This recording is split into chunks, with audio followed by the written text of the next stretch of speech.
What is up, Super Fam and Brovengers alike? I am Sensei Finito, aka Vane Sensei, and welcome to Marvel Bros, where we discuss all things Marvel and everything pop culture. My bad, I know I'm running a little late, y'all. Had a little things going on. I hope everyone's having a fantastic day so far. I know that I am. I hope everybody's doing good. Let me know how we feeling. And unfortunately, the season of Wheel of Time is over. It's so unfortunate, but Wheel of Time is over, you guys. And I'm so sad about that. It sucks that we gotta wait. Probably, I'm hoping not another 2 years, right? But what we do get to do is we get to nerd out, talk, and just vibe on all of the amazing things that we got to experience in this season. Today, we're only going to be talking about the season finale, but next week we'll go more in depth with the season as a whole, and then the week after that, I was thinking about maybe doing like some type of marathon in the Discord for Wheel of Time, and just having like the whole season kind of play and just watch it and vibe out in there, and then possibly do like a unraveling the pattern marathon or something like that, and just kind of chill with that and do that. And then in November, we're going to start our book club. That's right, ladies and gentlemen. We're going to be getting Marvel Bros book club on and popping, and we're going to be starting with the Wheel of Time.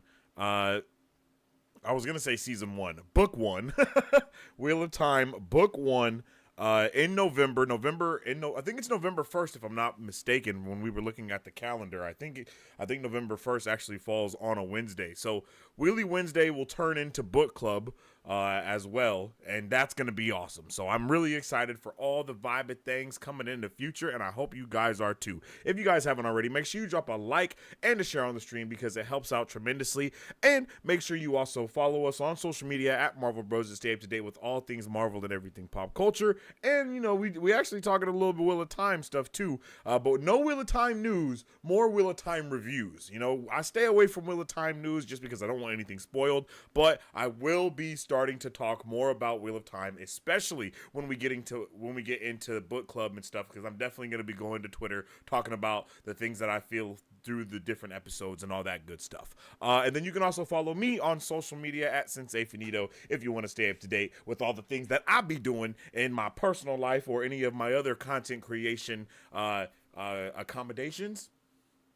No, that's not the word, but that. I hope everybody's doing good. You know what I was thinking about doing is, you know, I always say, what's up, super fam, Brovengers and Brovengers alike. I was kind of thinking of changing that up to being like Brovengers and Tavern alike, or super, you know what I mean? Because isn't it Tavern? The Tavern? Tavern? No, it's Tavern, right? Is it Tavern? Now I'm questioning myself. But, yeah. So, yeah, we're vibing. We're vibing. We're gonna vibe out today. I think today's it's gonna be a little bit more chill of a show today, but we are definitely gonna still be nerding out going into it. I'm not sure if Unraveling the Pattern has put up their newest video for episode 8 yet. If they haven't, it's okay. If they have, then you already know we're definitely gonna be checking out Lauren and all of his amazingness that he got going on there. Happy spooky season to everybody as well. We're about to jump into the chat, see how everyone's doing. I guess we can start. I'll just start by saying this about episode 8, the season finale. It was truly incredible. That is what I'll say. It is truly incredible. If you guys were here with us when we watched it live, or if you were there when and you came back and watched it on the replay, then you know that I was having quite literally the time of my life with it. I just really loved it. I could not believe what they were doing and how just the overall grand scale that we had. It was truly incredible. It was truly beautiful. Honestly, I think it was one of the most, like, quote unquote, like, beautiful episodes, just because of the scenery that we got to see. I guess I'm kind of definitely gushing over that dragon, because that was beautiful. I'm not gonna lie, that dragon was beautiful that we got to see. I guess I can say, I don't think I have to, start with this, but obviously this is a spoiler alert for the show, not for the book. So if you haven't finished the show, maybe Dipset, because no doubt I think everyone in the chat will be talking about different episodes that they liked and all that stuff, and that's fine. But we're gonna kind of center it to episode 8, you guys in the chat. So if anything you guys got to talk about episode 8, definitely drop it in there. And once again, I hope Lauren did drop his Unraveling the Pattern video. I don't know if it's up or not. We will check that out a little later and see if it's there. If it's not, once again, we're just going to keep vibing. All right. And of course, if y'all have any questions or anything like that, let me know. Okay. Oh, wait. One last thing. Join the Discord. Marisu, we still waiting on you in the Discord. I know you in the chat. We waiting on you in the Discord. Jump on in there. Jump on in the Discord, y'all. Trying to get those conversations on and popping. Yes, sir. Oh, wait. The chat was not up. That's my bad, y'all. What took me so long is I had to make my little coffee drink. Yummy. Who else has a Wheel of Time hangover after season 2? Yo, what's up with the Marsu? Hello there. I think a Wheel of Time hangover is a good way to put it. I'm definitely hungover. Like, I feel like I got wasted on storytelling, world building, and just general amazingness. And I'll do it again. So I have no regrets. No regrets over here. A Lil, yo, what's up with it, Will? Hello there. I got those itches and shakes for season 3. Itches and shakes is crazy. I'm not gonna lie to you, Tim. I hope you're having a good one as well. Yo, Rant, what's up with it? Matt's Dagger, how you doing? Welcome back. Okay, so a little bit of hangover. Okay, let's see. This will be the poll for right now. Let's start a poll.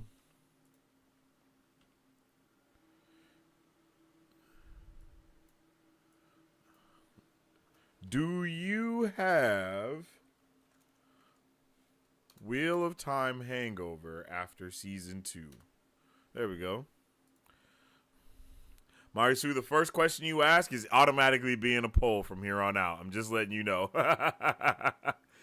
I'm just letting you know. Love to see. I love that you guys all talk to each other as well. Definitely a vibe. Rosa, what's up with it? Welcome back. Welcome back. Damn, I forgot to get I forgot to get the sounds that you guys gave me last time. Oh man, I'll do that now. I'll have that ready for you guys next week for sure. Welcome, Rosa. Yo, my shit is tripping over here. What's going on?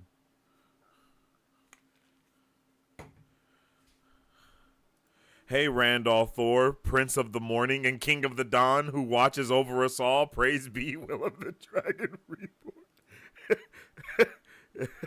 Whoa. I'm gonna hit you with that one day, Rant. I'm gonna use that, but with your name, and I'm gonna come up with a whole other part after that. It's gonna be just for you, G.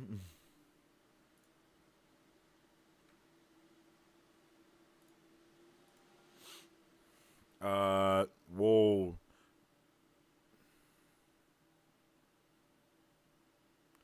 Is it Doviandi Sitovia Sagain? Or is it Sagan? I think it was Sagan. Because I thought it was going to be Sagan, but I think it's Sagan. I might be wrong. Y'all out here rolling dice? Actually, I forgot about that. Hold on. What game is that they play that he's always losing at? Matt, what game is Matt always losing at? Because I know they're not like shooting dice, obviously, but they're doing something akin to that. Am I not wrong? Like playing Yahtzee but betting? Are they betting on Yahtzee? Oh, it's popping in here.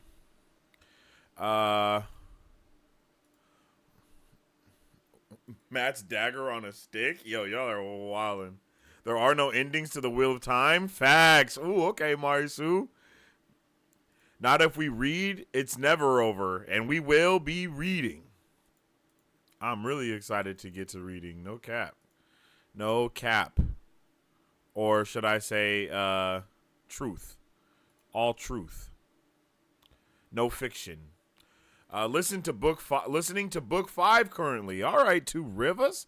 How's that going? I didn't even think about doing the audiobook route. That might be a vibe too.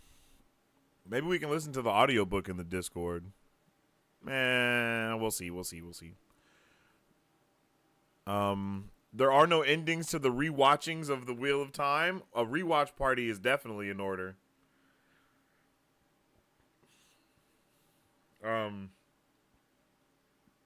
Like I said, I do want to do a marathon. The Eye of the World, here we come. Correct. I highly recommend checking out the audiobooks for book club. The audiobook readers are universally beloved by the fandom. Oh, okay. Okay. All right, I might have to check it out then, if that's the case. Okay, give me a second here.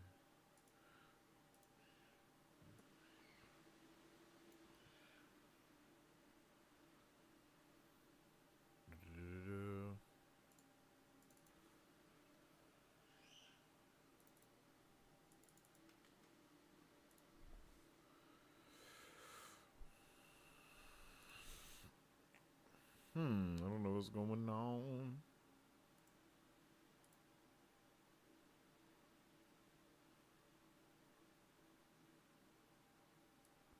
Okay, remember to mute Watt book spoilers. Oh, that's actually a really good idea. Let me do that right now. I forget you can do stuff like that on X. Yeah, I said X. That's right. I said X like a young whippersnapper. How you like that?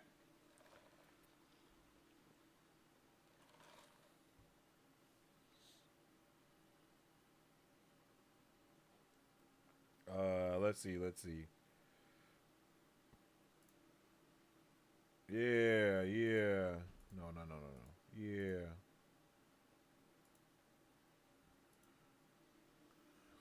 I'm not even gonna act like I know how to do this. Let me chill out. Kate Redding and Michael Kramer are so good. Oh, is that who reads it? Iris, what's up with that? I hope you're having a good one. Hello there. Welcome to the chat. They are good, but to be honest, I think the first few books have a kind of dated audio quality by Kramer Redding. Oh, okay. Just got done watching the finale of Wheel of Time, and OMG, yes, Samurai, that shit was crazy, bro. That was really good, man. I'm not gonna lie, it was fantastic. We were going crazy. Definitely let me know how you were feeling about it.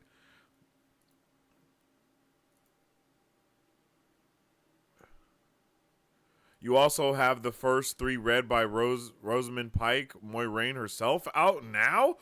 What? Actually, that sounds like it might be fire. I'm not even gonna lie. I'm definitely hopping on the ones read by Rosamund Pike. I'm not gonna lie. That because her voice reading that, I can only imagine. One of my favorite moments in the entirety of the show is when they're leaving the 2 rivers and Moiraine is telling them the lore behind the song that they're singing. I don't know what it is about that moment, but it's just like that is when I realized that I loved the show. Like that is when I was taken over by this universe. Was in that moment right there. Because hearing them sing the song and then hearing the lore behind the song, it just hit so differently. I'm not gonna lie, it hit so differently, and I really did love that. I really did love that. Yeah, that was amazing. That was amazing. Yo, yeah. So I'm definitely gonna listen to the audiobook with her for sure. I'm loving the evolution of the visual language of the show. I agree, and I don't know if you guys remember, if any of you that have been around for a while, but I believe I said it in the trailer reaction for season 2. I was like, yo. I remember you guys saying that we weren't getting the colors in the weaves, and then I was like, maybe it's because us ourselves as the viewer haven't learned the next level of what the magic system is yet. And I'm pretty sure it wasn't that deep, but it feels like it was that deep though. You know what I mean? Like it feels like it was that deep. And I'm ecstatic about that. I'm ecstatic about that. I love nerding out about this show. I'm not gonna lie to you. Did you just do a whole dance routine? I don't know. Wait a minute. What's going on here? I've heard good things about the Rosamund Pike, the Rosamund's audio books. Definitely on my list. Next reread. Ooh. Yep. Don't forget to check your wallets, y'all. Don't forget to check your wallets.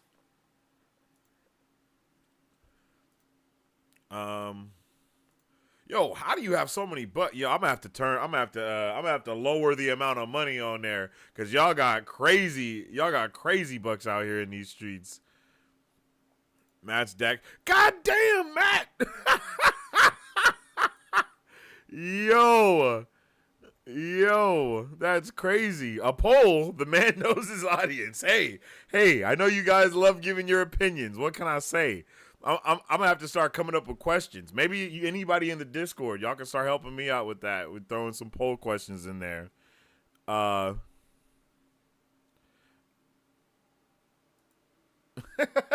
Yo, big TV role for you this week. You really showed up as the MVP spearhead.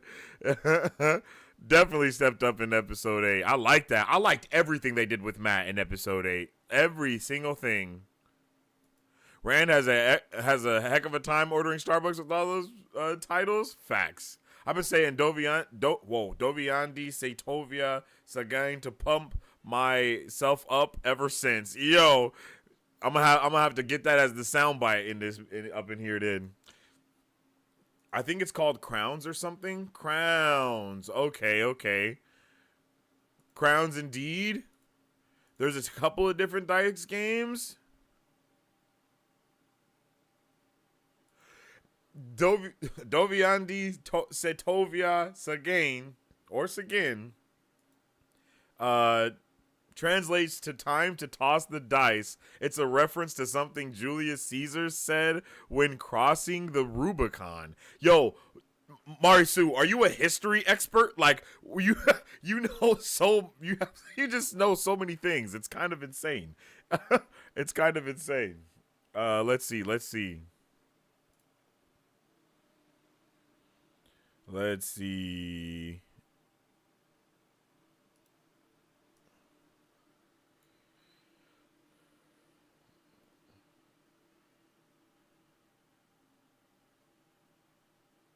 Oh, I definitely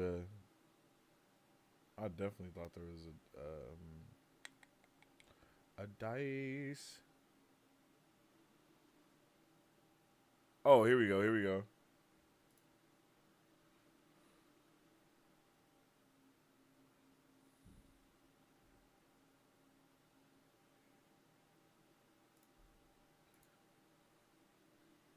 And then we're gonna go to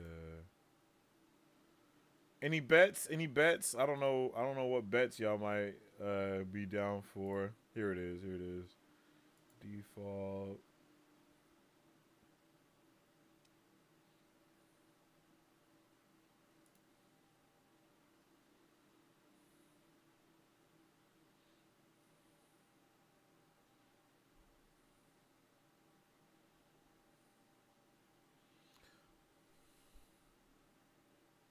That's a long ass command though. Doviandi Satovia Sagain is a long ass command. Let's just put roll. And then advance.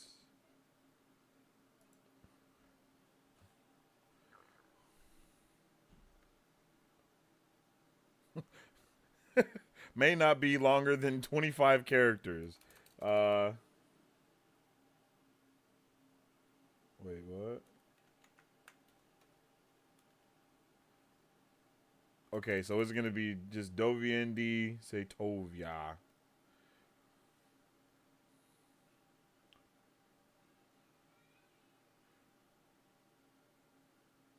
Add alias. Exclamation point. Any other dice games? And then also just Doviandi. And let's give Sotovia. And of course,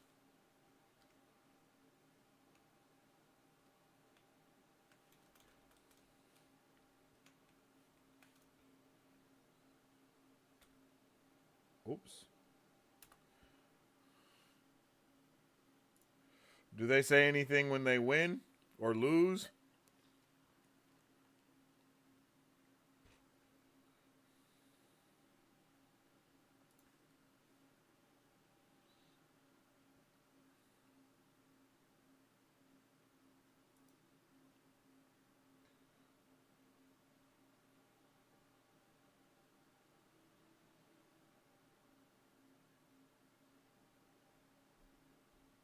Yeah, okay.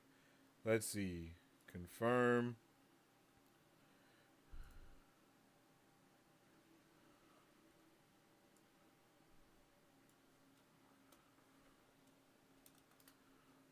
Let's see if that works.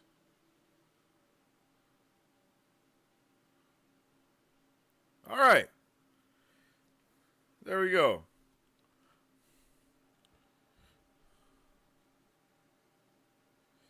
All right. Now you guys can gamble with your Marvel Bucks in the chat as well.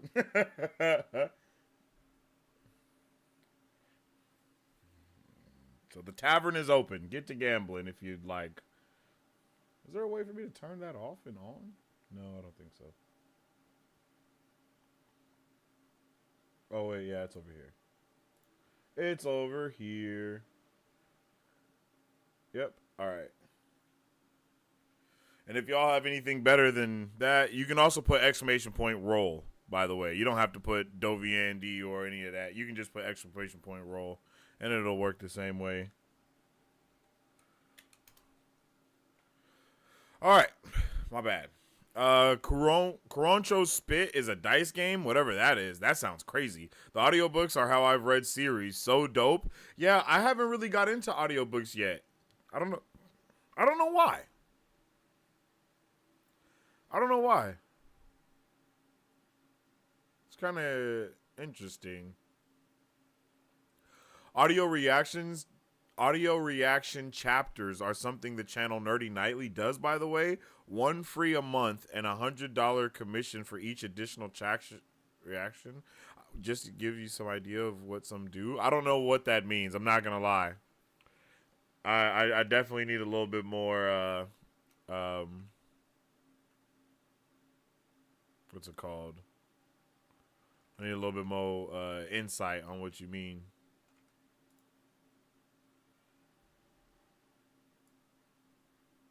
Pull that up a little bit. They got a shocking amount of commissions, honestly.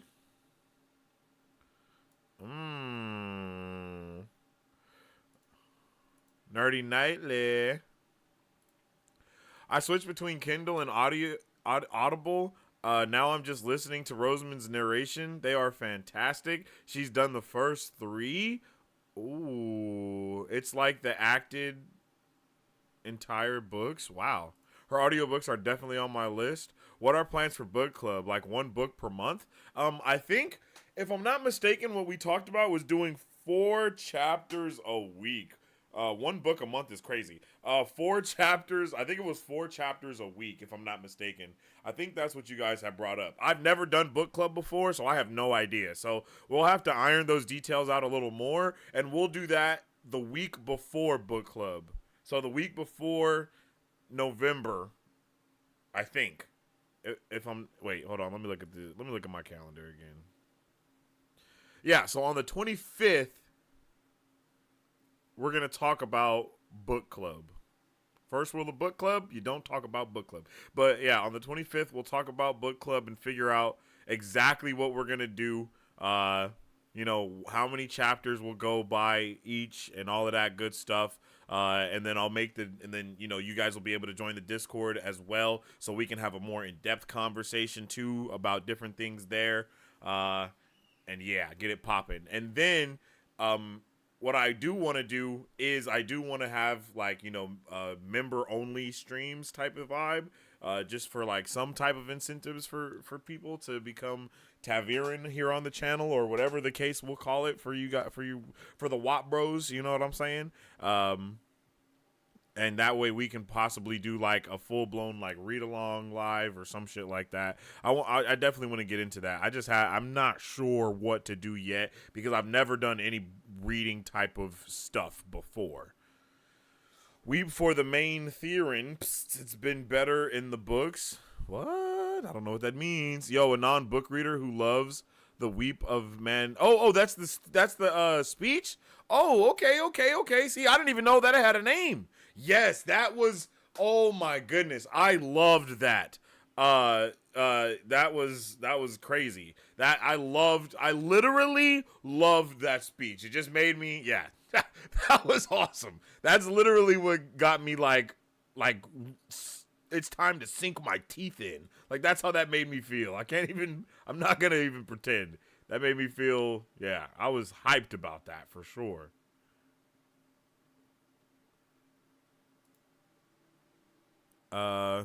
She does a great job for sure. Oh, so you said, wait, Matt, you were saying it's even better in the books. Oh,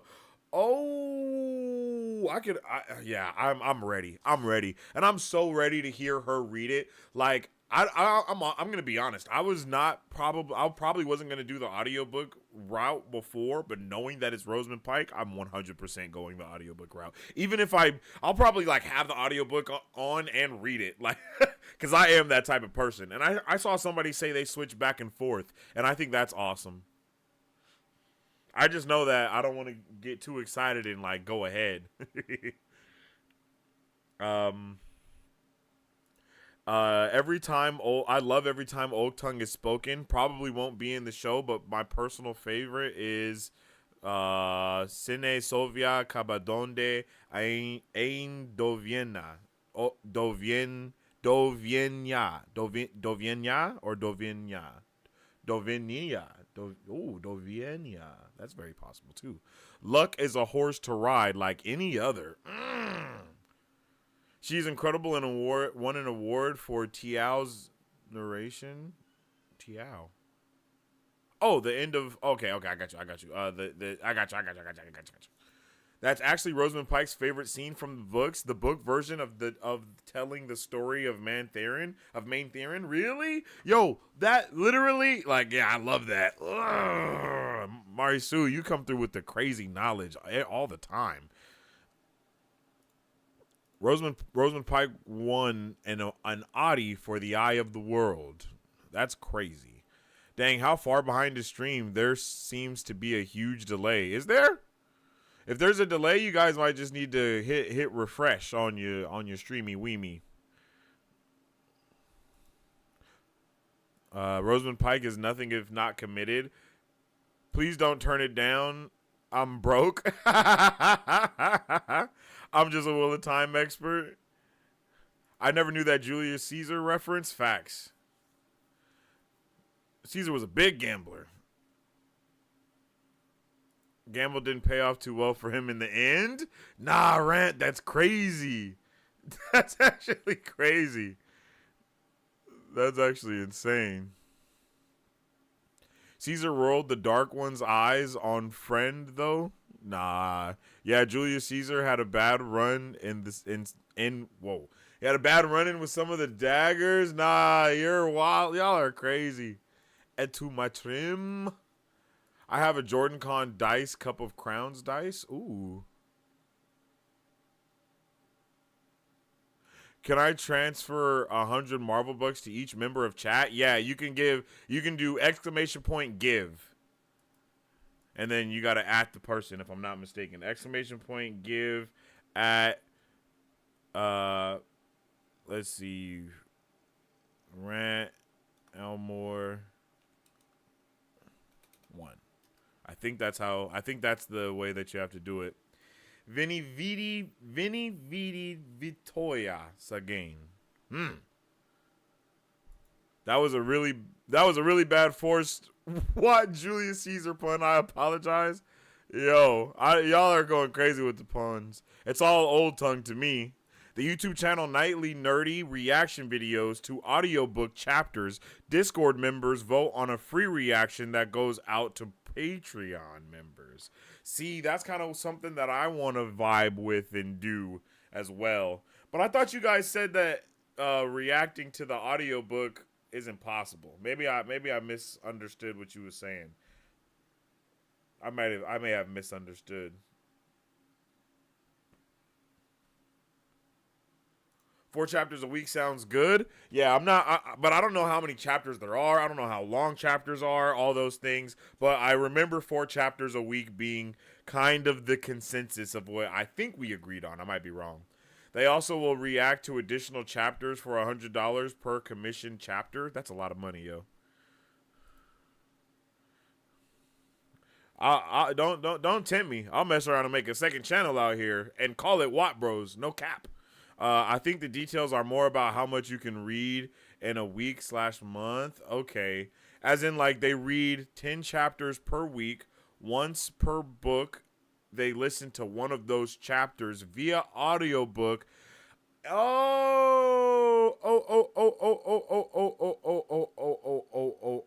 Okay. I understand a lot more of what you're saying. I swear, I need a notepad open when I talk to y'all at all times.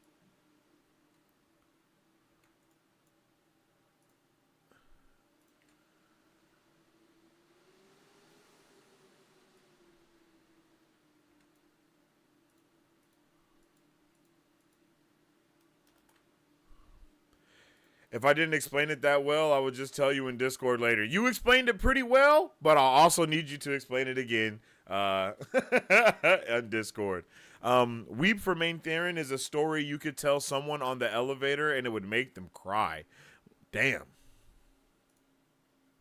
Doing both audio and read-along is fun, super immersive. Yeah, that's how I feel too. Hey, what's up with it, Sharice? What's poppin'? What's up, girl? Hello. How you doing today? Sensei, that was awesome old tongue pronunciation. Hey, thank you. I appreciate it. I appreciate it. I appreciate it. I appreciate it. I be trying. What would y'all do if I just came on here one day and just busted out full old tongue, like just said like a full pair, just start talking to y'all? Would y'all be able to understand it? Ooh, that's my question. That's the question I meant to ask last time. Is old tongue an actual language that you can learn and speak the same way? I'm sorry to make the comparison, but the same way like Tolkien's languages are that he created. I really want to know that because I will learn.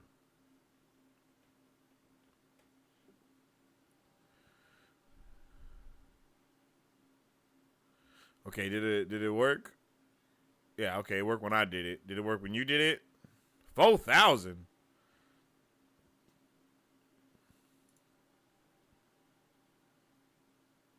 You might have to keep trying. I don't know. Now, you can listen to the audiobook and react, and listeners can listen to their own copy of the audiobook to follow along. Oh, okay. So kind of what we do with the watch parties, right? That's basically, but it's a listen party, right? Am I not right? Right? Like do the countdown, like, yeah. So like a watch party, but a read party, but not a read party. It's a listen party. Okay. Now we might do that. We might have to do that. That sounds like a vibe.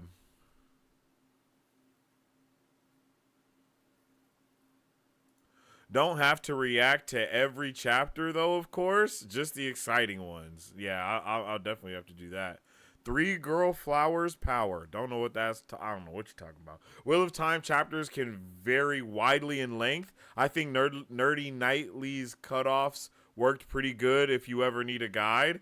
Okay. I'm hearing a lot about Nerdy Nightly, so I'll write that down so I can use that as a source of reference. Anyone who's ever read the audiobooks, you'll literally listen for 2 hours on some books, and then it'll say, okay, chapter 1. That's crazy. 3 hour prologues? What? You can learn and speak Old Tongue, not in the same way as talking languages, but at least for basic communication. Oh, okay. I'd send you to Pravera Sadai. She has learned Old Tongue 100%. Oh, snap. That's a crazy name.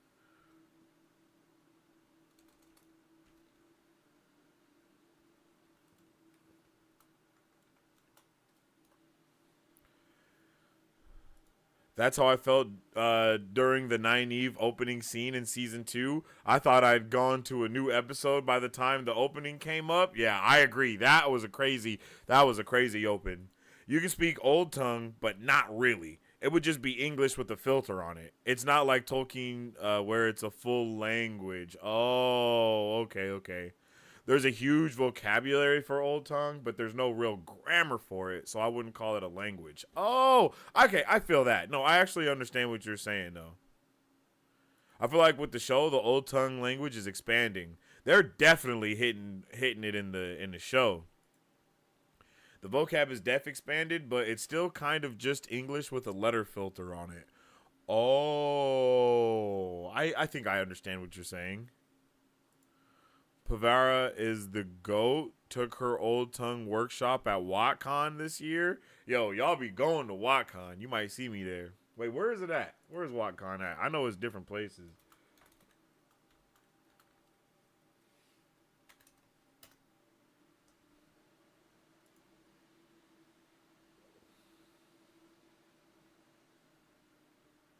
Oh, no, that was for this year.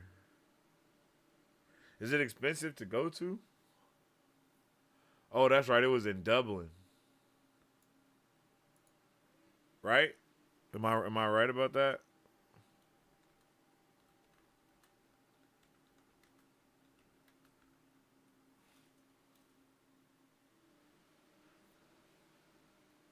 Or is that just where? Oh, that's where it was this year. I think. Don't let me get the line. I'm just looking at the page. Pavara Sadai. Oh, okay. My bad. Iris Bear True. Oh, the show has real language experts that have done a great job extrapolating. Yo, I was like, extrapolating? What in the world is that word? That's not a word. Extrapolating Old Tongue into speakable language. Oh, okay. Don't Google the name. That's the name of a future character. Thank you for the warning, Will. I appreciate that. In English, we are so confused about grammar. Yeah, that's true. Good call. My fingers typing faster than my brain works. There is a syntax for Old Tongue, though, where sometimes the nouns comes last, like German, so it's just not a one of one with English. There's an Old Tongue workshop. It's less English. It's less like English in the books than the show, it seems. Oh, WatCon is always in Ohio. It's not crazy expensive. Okay, I'm looking at something completely different then. Oh, no, that says Dublin, Ohio, not Dublin, California. I'm tripping. I was like, Dublin, California? That's close. That definitely says O right there. It's expensive, but worth it. I went this year. I want to go to WatCon so bad. Yo, I want to go to WatCon, and I want to go to Comic-Con. And then I want to go to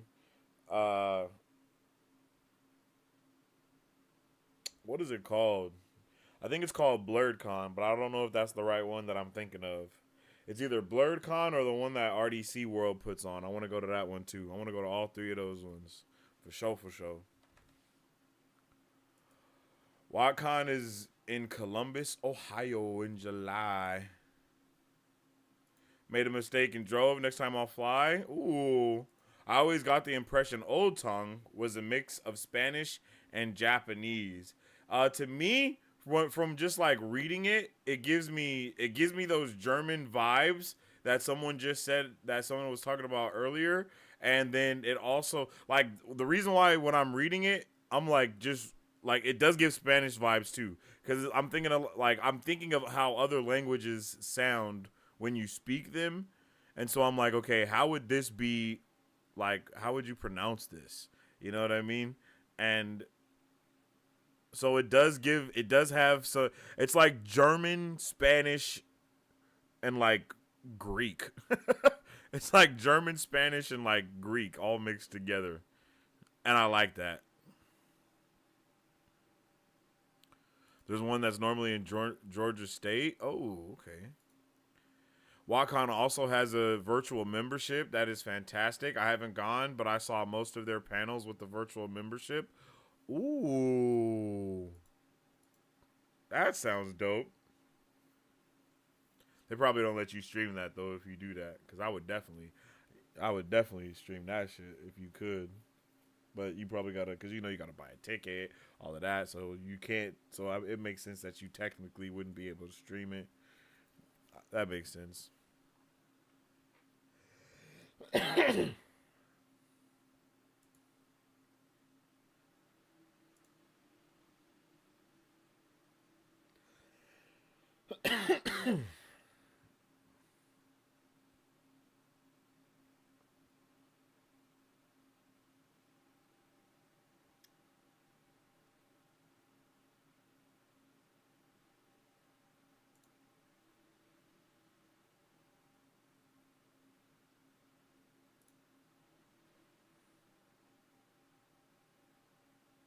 Uh,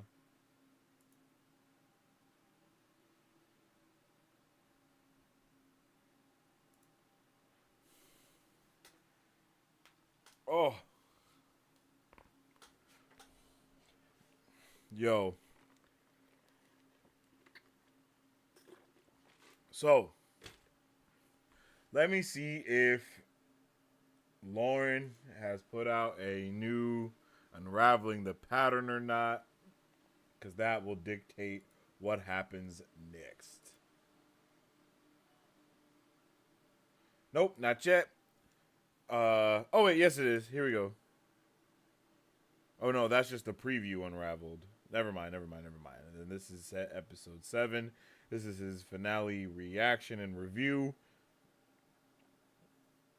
which I can't watch, of course, because I chose Wix for it has spoilers.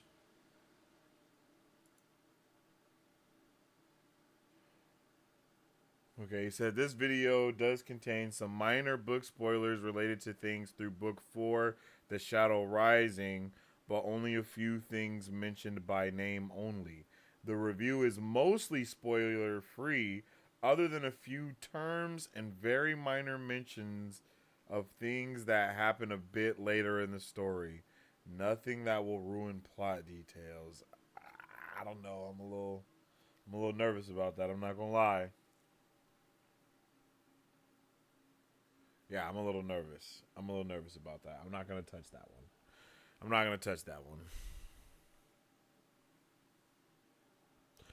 I met Sanderson at Jordan Con. That's dope.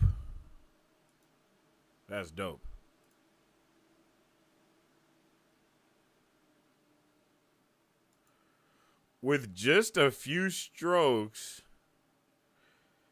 of the pen, you can change caution tape in the back to Chthon tape. Chthon is crazy. Why do I know that name? Why do I know the name Chthon? What is that?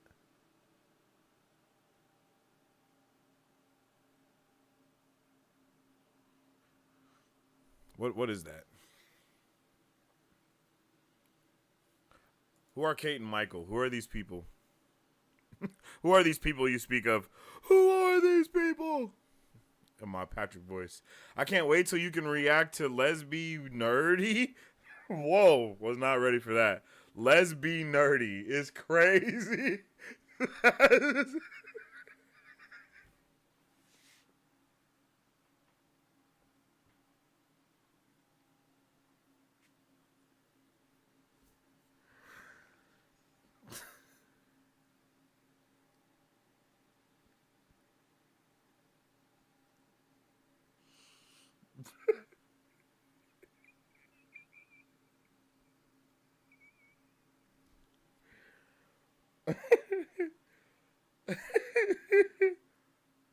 Yo, no cap, wasn't ready.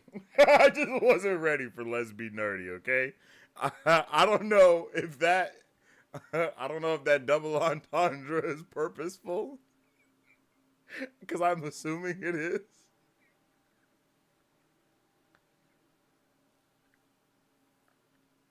I love it. I love it. Whew, okay, I'm back. My bad. That just took me off guard. I really wasn't ready for that. Okay. Okay. Whew. I can't wait till you can rack to Lesbian Nerdy. Her content is almost all full book spoilers, unfortunately. Hey, I feel it. I feel it. That's how it be. If I had read the books, I'd for sure have my content full of spoileriness too. Just all full of spoilery goodness. It'd be all up in there. For real. Might want to let Marisu watch it first to see if it's too spoilery. Facts. I don't know if you watch. I don't know if you be watching UTP, Marisu. But if you have watched that, let me know. As in Matt Cathon. Oh. Okay, so that's why I've heard the name before. I feel like I've heard the name Cathon from somewhere else.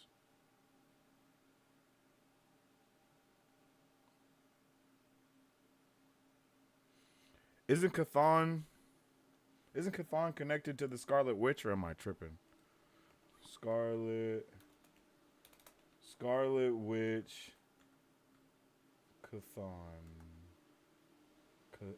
Yeah, Cathon from Marvel. Okay, see, I be here. I be my nerd brain be connecting dots.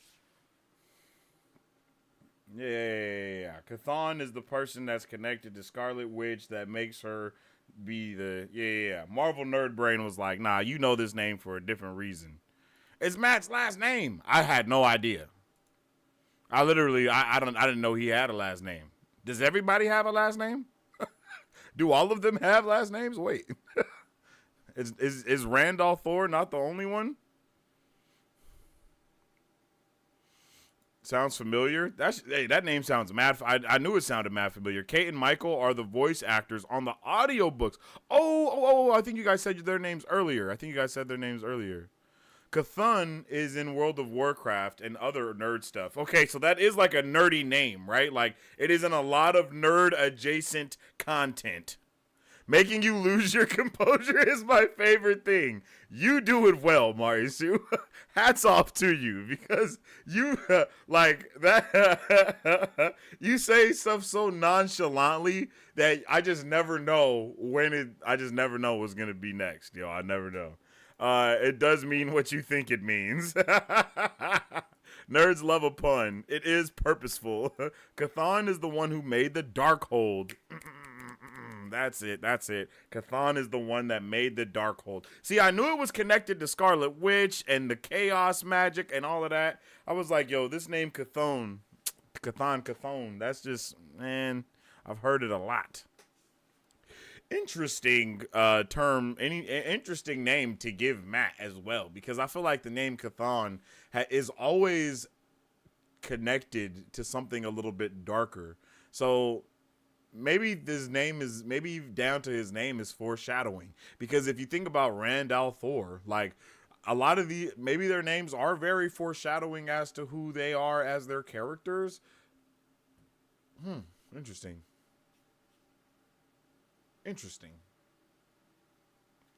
Nerd brain going.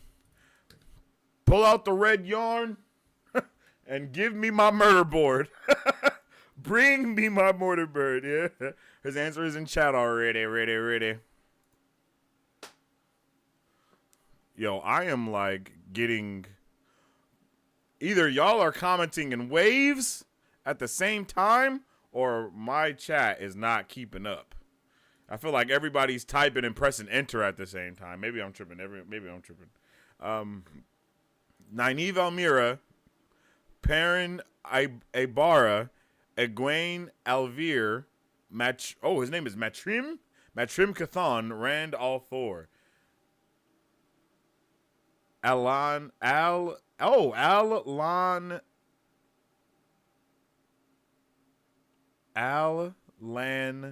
Mandragon. Alan? Bro's name is Alan?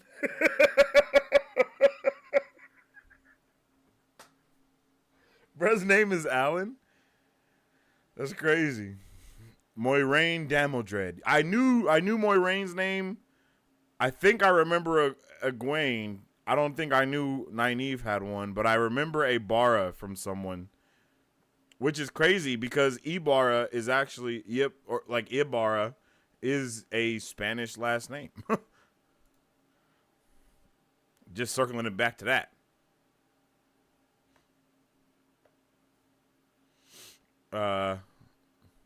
Knock on wood. Everyone has a last name. I'm not sure if they mentioned it in the show yet. Yeah, I'm not sure if they've mentioned it in the show like that. You're right, Ibarra. I'm an audio listener, so I have trouble with spelling sometimes. Ooh. Yeah, Matt is basically Cthulhu. Bruh, you're wildin'. OBF just throwing apostrophes everywhere. Paranabara. Oh, okay. Elaine Trakand. My boy Alan is crazy.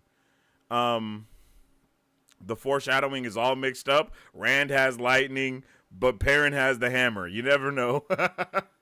Fun fact, Egwene Alvir sounds like Guinevere from Arthurian legend, which is definitely not a coincidence. Ooh.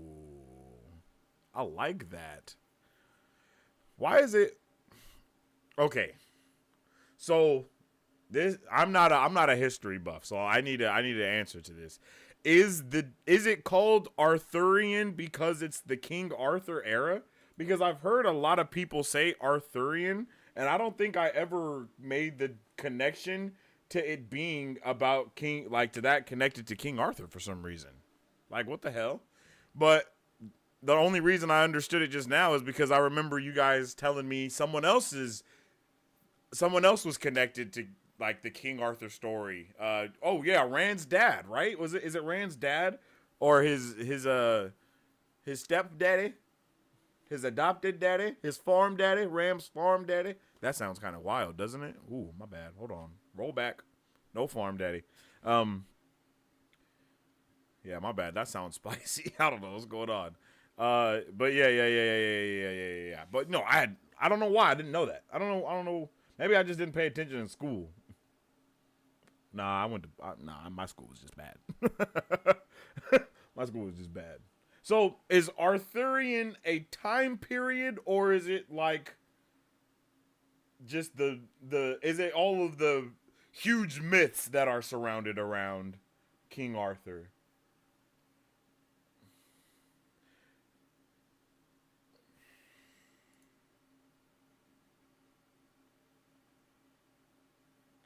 Like, is it all mythology, or is it actually a period of time? Or is it like a mixture of both? Like, you know what I mean?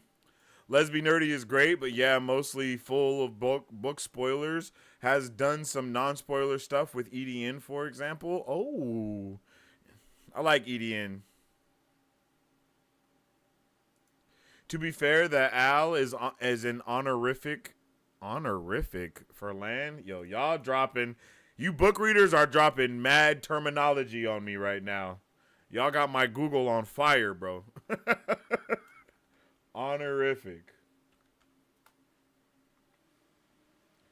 Given as a mark of respect, but having few or no duties. A title or word implying or expressing high status, politeness, or respect. Oh, shit. Well, I'll be damned. I like that word a lot. Honorific. Ooh, damn. Why'd she say it like that? Whoa. Hey, Don't try to seduce me. What the hell was that? What the hell was that? Yo, I don't know if y'all heard that or not, but that was crazy. I wasn't ready. That was whoa. Relax, ma'am. I don't even know you like that. Listen to how she said that. Hold on. Listen to how she said that. That was crazy. Honorific. Ma'am, I'm married. Don't talk to me like that. What's going on? Whoa. It's not Alan. There's an apostrophe. It's definitely totally different. Pear in a barrel, egg wing over Alan Mandrake, Moiraine. Damn my dreads. Damn my dreads is crazy. Pear in a barrel, egg wing over. Alan Mandrake. I like the name Alan Mandrake. I'm not even gonna lie. Alan Mandrake, that sounds like one of those like mystery novels that you might read, like Detective Alan Mandrake. You know what I mean? Like that's I don't know why, but like Alex Cross, like Alan Mandrake and Alex Cross crossover in the most Alex Cross Mandrake event ever. That's the vibe that I get from that. That was definitely amazing. Arthurian legends means legends/stories related to King Arthur specifically. Okay. So like Sword in the Stone, Wizard Dude, Wizard Dude. I can't think of Wizard Bro's name. Marlin. Who the hell is Marlin? No. Merlin. Bruh, I gave bro Merlin Wayans. Yeah, okay, I'm down for that. I understand that. I'm definitely putting that in my book. No cap. Not Arthurian specifically, but something along the lines of that. But it ain't gonna be myth. At least in the same mythical world. Okay. Less well known, Nynaeve is the name of the Lady of the Lake who gives Excalibur to King Arthur after the sword in the stone breaks. This is funny because Nynaeve has a fear of water in the books. Yo, Marisu, like, you need to go on a game show.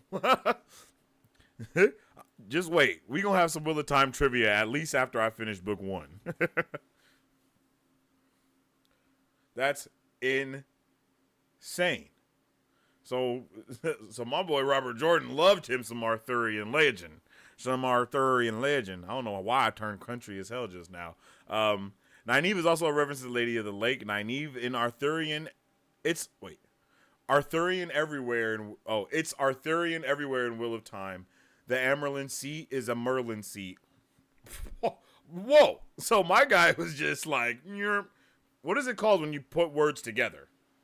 What is that called? I know you guys know the name. You guys been hitting me with terminology all night. Everything I know about Arthurian legend comes from the movie First Night and the Merlin TV show. I've never seen the Merlin TV show. Is that good? I think someone told me it was a little cringy wingy, and that's why I never checked it out. But the First Night sounds dope. Let me put that in my things to watch.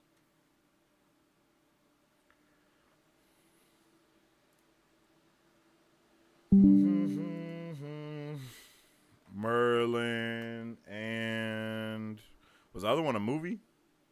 Yeah, the movie is First Night.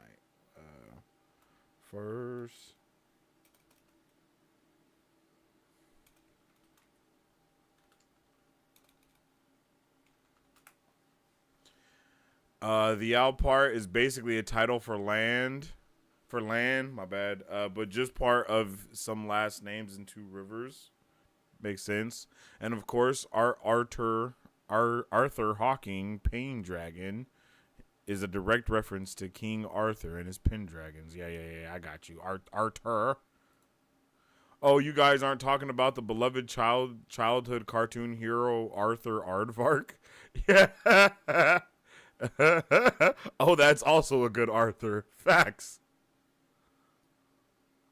Thumb Merlin is a reference to Merlin. Oh, well, yeah.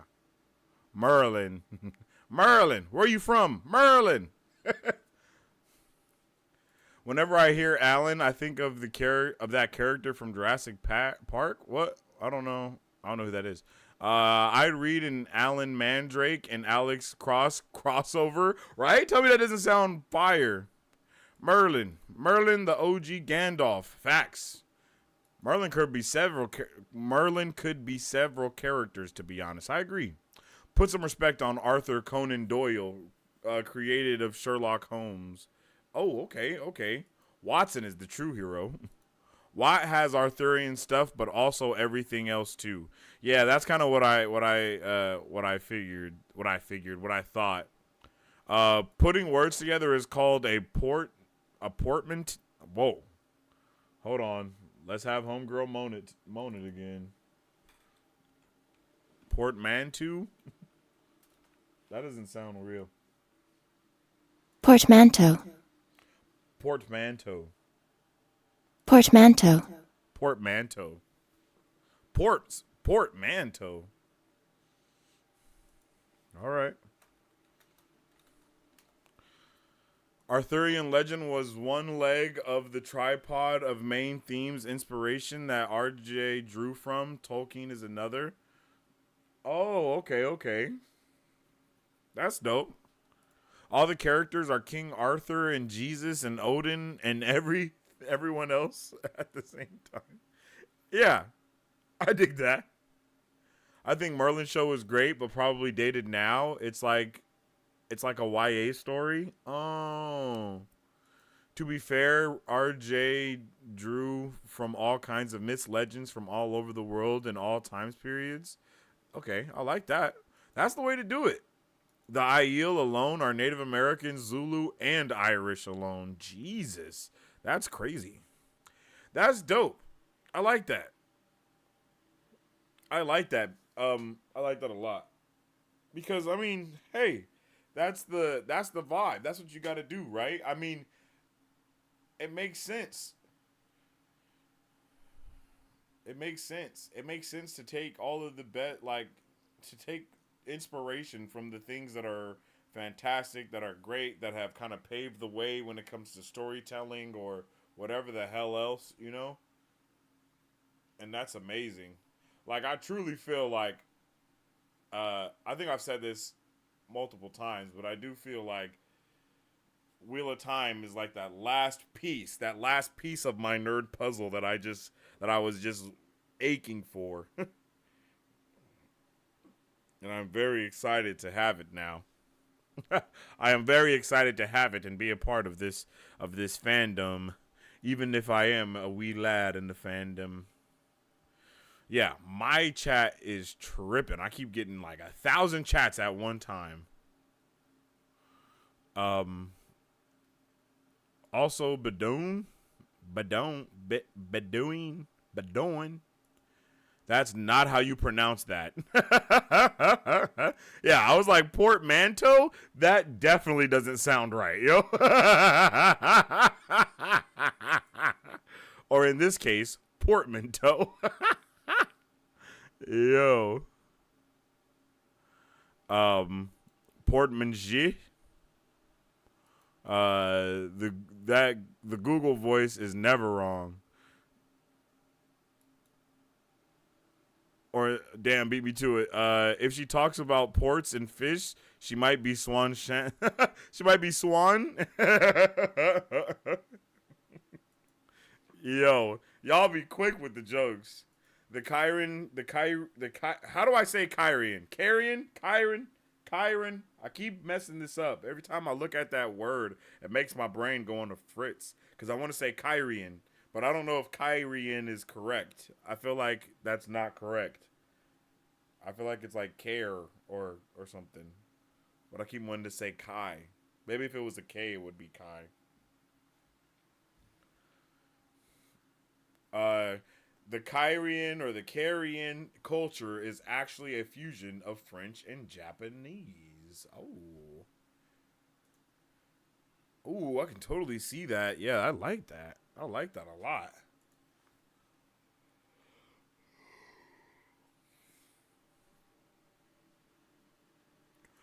RJ was definitely focused on Japanese culture in early books. I think that's the delay mentioned earlier. That's interesting. Very, very. Oh. That's why. I think the latencies are. I see what's going on. I see what's going on. I lost something once. I feel like this wetlander doesn't know what Jieto is. So portmanteau is Jieto, but different. Nobody says Kyrian, carrion, correctly. Kyrian, you had it right. Okay, Kai. All right. Bet. Kyrian. What Wetlander does? All right. Relax.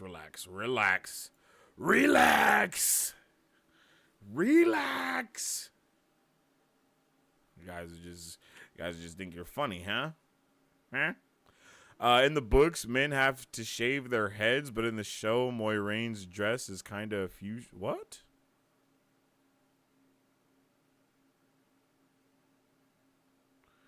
What?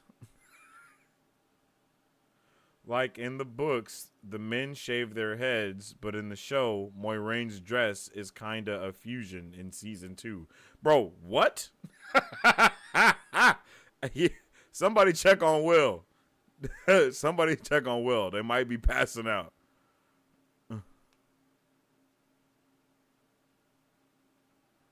Poor man's toe. Yeah, I got it.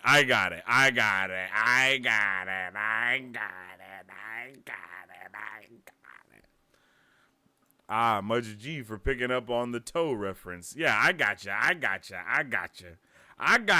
My brain take a little long to brain. My brain don't be braining all the time. Whose does? Whose does? Oh.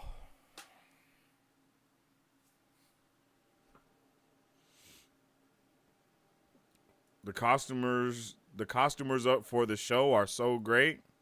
Yeah, they do go crazy. I really appreciate the costumes. I think the first one that made me be like, "Ooh, this universe is about to be popping." I think it was Lan. Like when we saw the trailer and Lan walked into like the tavern in the Two Rivers, and then like just the overall costume design, how he looked, everything. I was like, "Oh yeah, this is awesome. This is going to be great." And then Moiraine coming in after him, I really liked all of that. That was all really dope. Really, really dope. Yeah, I definitely appreciated all of that. The books get weird. And Kyrian, the soldiers shave the top of their heads. Not sure what Will meant by that. Oh. The dress is a fusion of Japanese and French styles. Yeah, I get the Japanese super. I definitely get the Japanese style for sure. And I guess I kind of get the French style as well. But even if you look at like the Amerlin C, she has her like what she wears seems like a very big blend between like the Japanese and the French. I can see that for sure. Like the big dresses that they wore mixed with like the geisha type of vibe of the outfit. You know, it kind of has a solid blend. And then all of the Aes Sedai have a very apparent samurai-esque type of vibe to them as well. Definitely that Japanese. I can't think of what that robe is called, but definitely gives that vibe off, as well as the majority of the warders. They also give off a very Japanese style vibe, especially with the way that they're so like the loyalty that they have does feel very, very samurai-esque, even down to them wanting to end it for the lack of loyalty that they may show, or for not being not rocking for their Aes Sedai, I guess, who they're bonded to. Taking them like I don't know what that's called. What is it called when the samurai do that? When they take their own lives in like the losing of the battle or something on that page. I can't think of what it's called. I know it's right there on the tip of my tongue. But that is very much the vibe that I got when I apologize that I don't remember the name of the warder that took his life when he lost his Aes Sedai. But when that happened, that was the vibe that I felt, like that samurai vibe that I have like the dishonor, and is it? I almost had the word. It was right there on the tip of my brain. Whoa! It was right there on the tip of my brain. I can't think of what it's called though. Think Zuko from Avatar season 1. Yeah, I agree. They shave and powder the front. Nah, that's crazy. I'm glad they didn't do the shave and powder on the shoulders in the show. Yeah, that's pretty insane. I'm not going to lie to you. Imagine the food. Oh, yeah, that food. Japanese French fusion food? That actually kind of sounds crazy. Like a sushi fry. No, I'm just playing. Did we see their soldiers yet? Only the guards with helmets, I think. Yeah. The French style more comes into play with the architecture. I feel that, actually. I feel that. I can see that. Also, the Shanshan are Mesoamerican have some Mesoamerican influence in the show. Ooh, okay. We saw some guards without helms, no shaved and powdered heads. Thank the light. Wait, they powder their heads? Or they powder like the front? Like the front of their heads or the front of their heads? You know what I'm saying?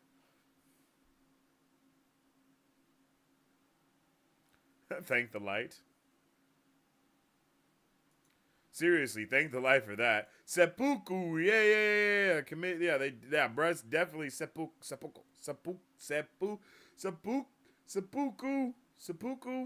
Is that right? That doesn't sound right to me.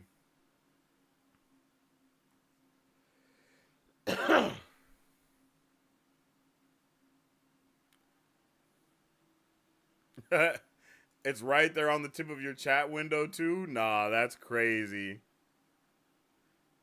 Yes, the kimono and the yukata, the yukata. Steppenwolf.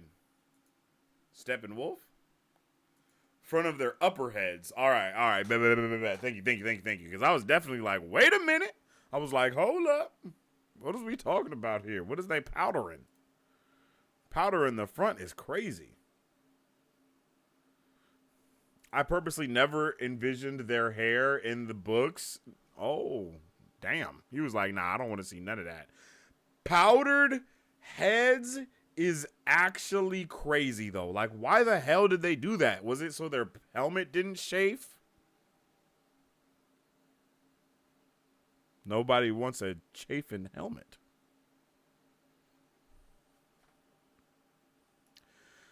The very wide skirts and lace are very historical French.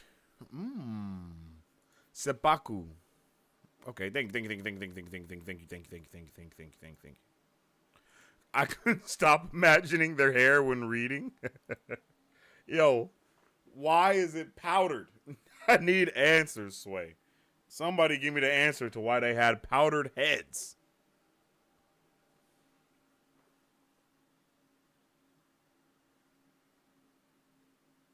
Like, excusez-moi?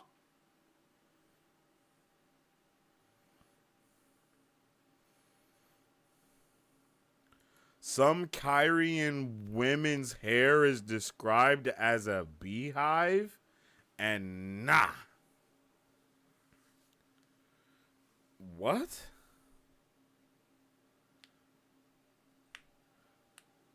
That's insane. That's also very French-esque. Because women did have very beehive-like hair back in the day. The super big updos. I absolutely ignore the descriptions I can't fathom. Didn't happen. If you don't want the helmet to chafe, keep your hair. That's exactly what I was thinking. Like, I was literally thinking that exact thing. Like, so they just got hella baby powder just on a foreheads. Like, RJ liked being extra. It's hilarious. I ignore what Ishii is wearing that one time. Y'all know what I'm talking about. I don't know what you're talking about. No inside jokes. No, I'm just playing. Powder on the face and head sounds like French Revolution, King Louis, Napoleon style. Actually, yeah. It's like the equivalent of wearing a wig. Like, why did men of power think that wearing a powdered wig was like the vibe to show that they was a man of power? You know what I mean? Like, that has to be the weirdest shit you can think of. But I mean, I'm about to wear this powdered curly wig when we go and do our court session later. Y'all got your powdered wigs ready? Like, bruh, what? Like, why are we doing this? Why are we doing this? Is really my question. Like, why do we have this happening right now? and the little thingamajiggers, that's just crazy. I just don't understand it. Powdered heads all around, though. Powdered heads because they have to be extra in the most political city in the world. At least a beehive hairdo is imaginable. Truth. That's very true. Beehive / pompadour. Damn. You talking about the high knees, aren't you? High knees is crazy. That sounds absolutely diabolical. They wore powdered wigs because of disease, didn't they? What? Jesus. What? So they was bald and they didn't want to be bald? I thought they was literally wearing wigs like over their hair for the sake of being like, hey, we're proper.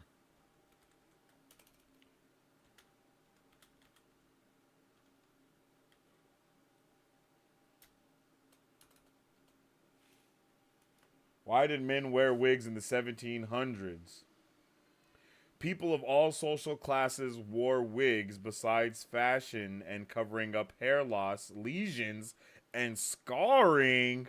People also wore wigs to protect their natural hair. Lice was a common problem, so the practice was to wear wigs to shield the natural hair from the vermin? What in the is going on? That is crazy.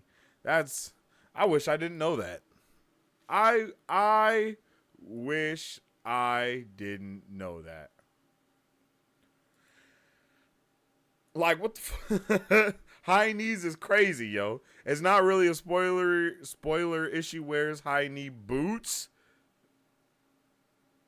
High knee boots? What? Why did you have to remind me of that Ishii outfit? Meanwhile, I read that and I'm like, Cannon! What kind of disease? Lice? They said lice. Syphilis caused hair loss? Damn, so they was going through it. That's crazy.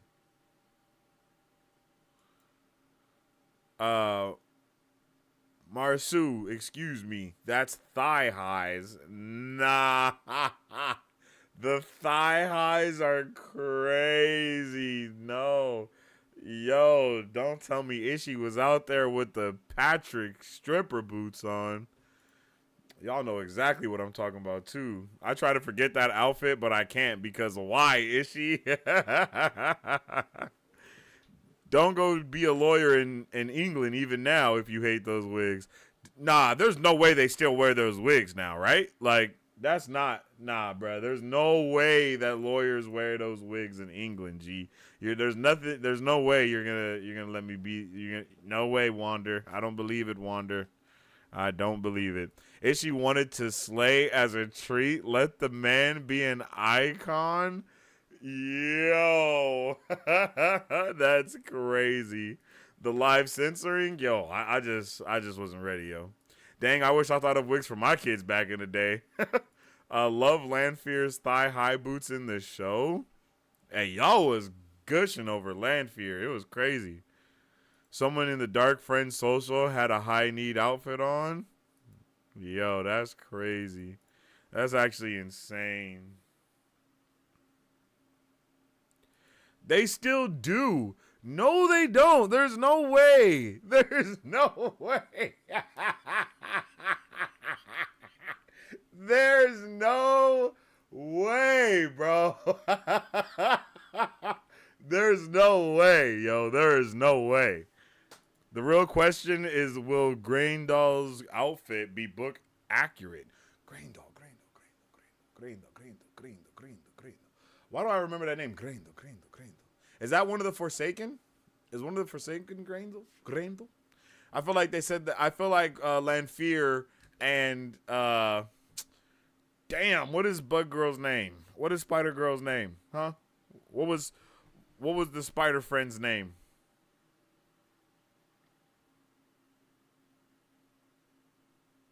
Abigail something, right?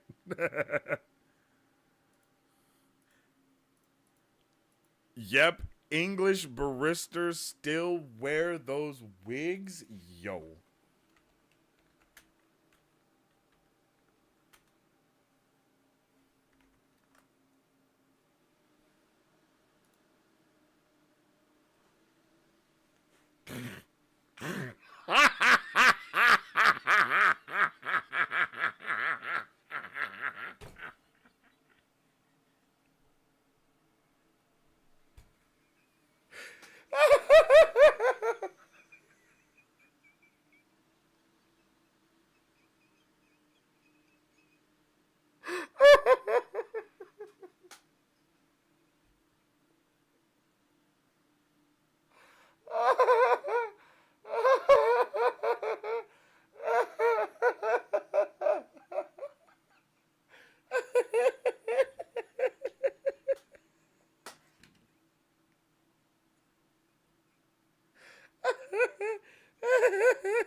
Bro.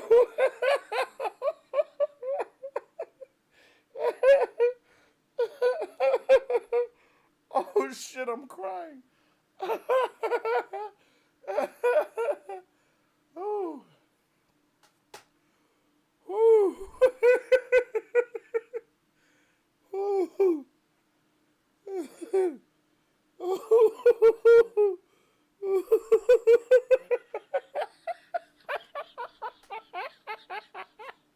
Look at this one.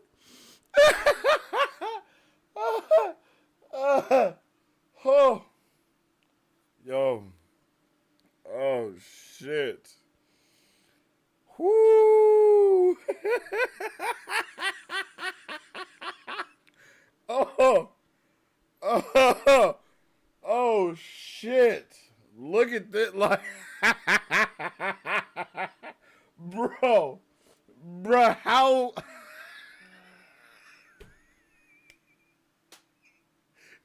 this should be a room of motivation.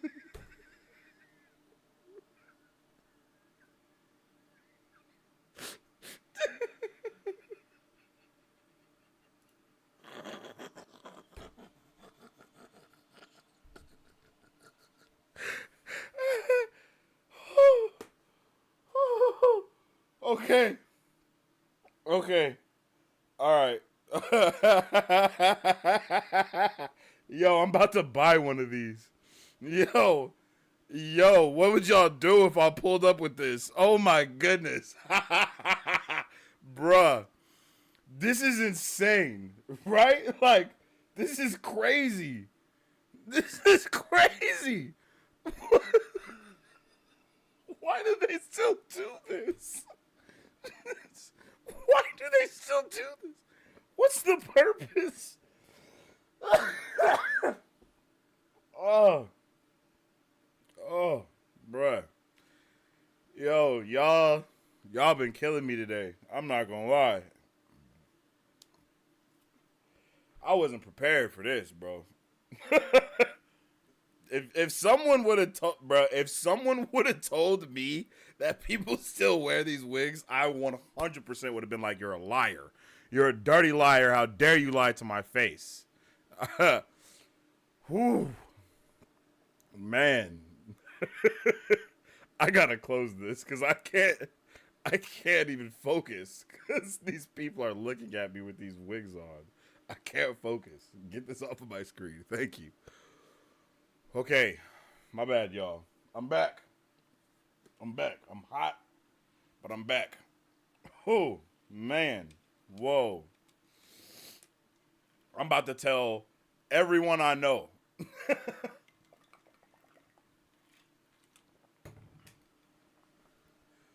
Whew. Okay. I'm back. Tradition dies hard, bruh. Dies hard. Dies extra hard if they still got those wigs on. The amount of people that are weak for the Forsaken in the show is amazing, honestly. Yo, people have been gushing over the Forsaken. They've been going crazy over Ishii, over everything. OMG, I just Googled that's true. Yeah, I didn't think you guys were serious. I'm not gonna lie. I thought y'all was bullshitting me. I was like, yo, they're pulling my entire leg from the ankle up. Yes, Grendel was mentioned as a Forsaken in the show, but we haven't seen them yet. Okay, I thought so. Moghedien, that's right. Moghedien. Grendel was mentioned, but you haven't met her yet. Moghedien. It's a Forsaken. Lanfear mentioned and is in the Legend of Beowulf. Yo, Beowulf is something that I actually want to tap into more. I'm not gonna lie. Magi, Ishii, Fury. Y'all got all the names. In Shan-chan, when men start going bald, they always wear wigs to avoid looking like they're trying to impersonate royalty. Oh. Okay. That's interesting. Moghedien, or Magi for short. Moghedien. All right, Moghedien. We're calling her Abigail now. Yo, I don't know where that came from, but yeah, I was definitely thinking her name was something like that. Such a cute name for someone like her. The barista reaction is priceless. Bruh, come on, like, let's be serious. That's crazy. That is actually insane. That is actually insane. I 100% did not. I'm not even gonna pretend like I believed you. I didn't believe at all. I was like, no, they're not.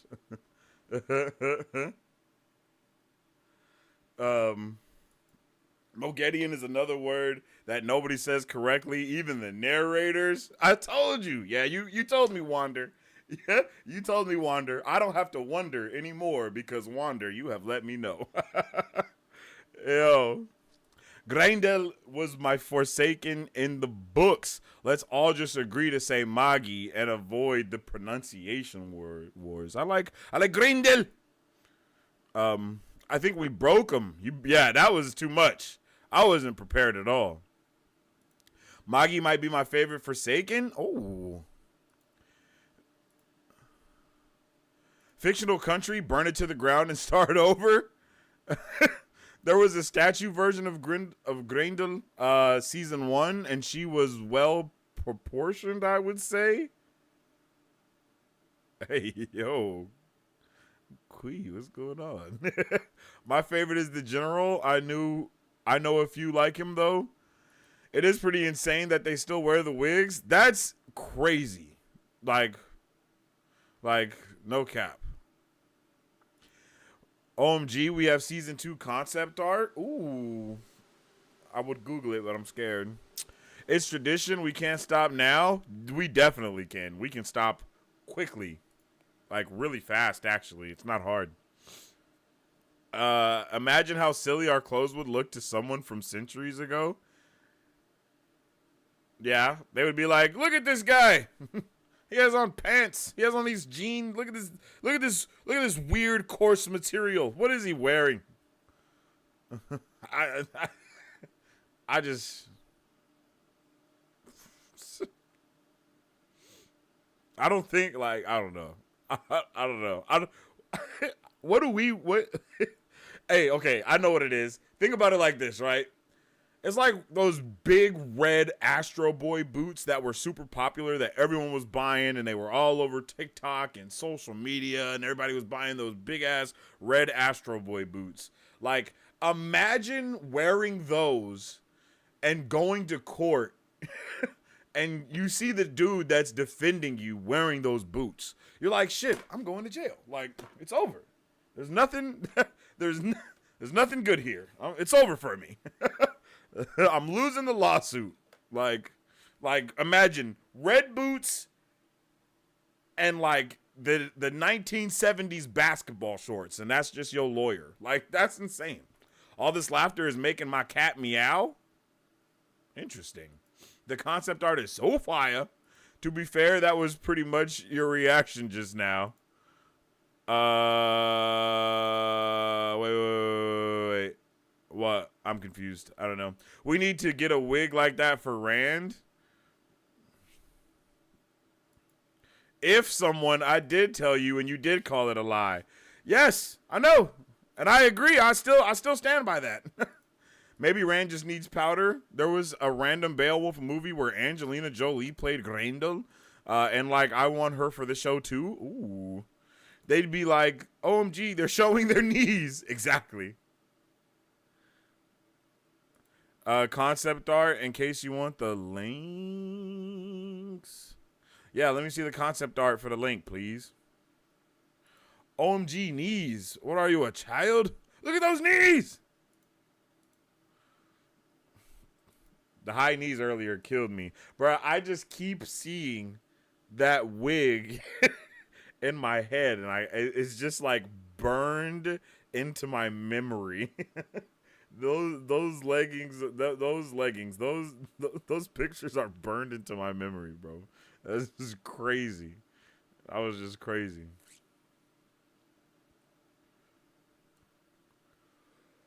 Whew, man. All right. Season 8 was fantastic. Season 8. Episode 8 was fantastic, though. I really, really liked it quite a bit. It was just so much I wasn't prepared for. So much I didn't expect. And it was really fantastic. I love the show from start to finish. And like I said, next week we'll go more in depth with the entire season.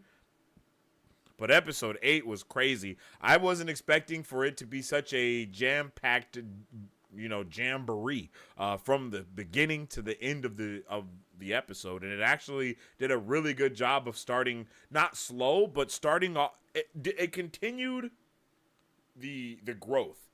If you can throw the pictures in Discord, actually, Rant, that would be even better to where I don't have to go to nothing.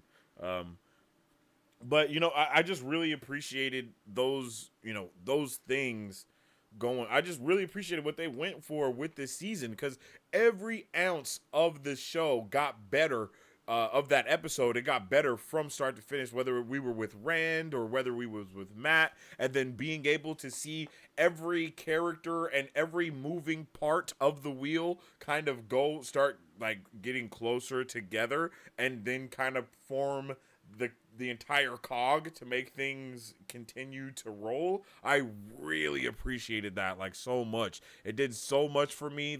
So much was done for me in the finale because the entire season was so good that the finale it didn't the finale couldn't have just been good or just been okay, or it had to be fantastic in order to bring the entire season together because the season was so good. Like the season was better than good, right? The season was great. So to have a good finale would have been very lackluster for the overall temperature that we had for the show until that point. But it actually ended with a freaking banger, and I agree. I just appreciated it so much. It was just so awesome.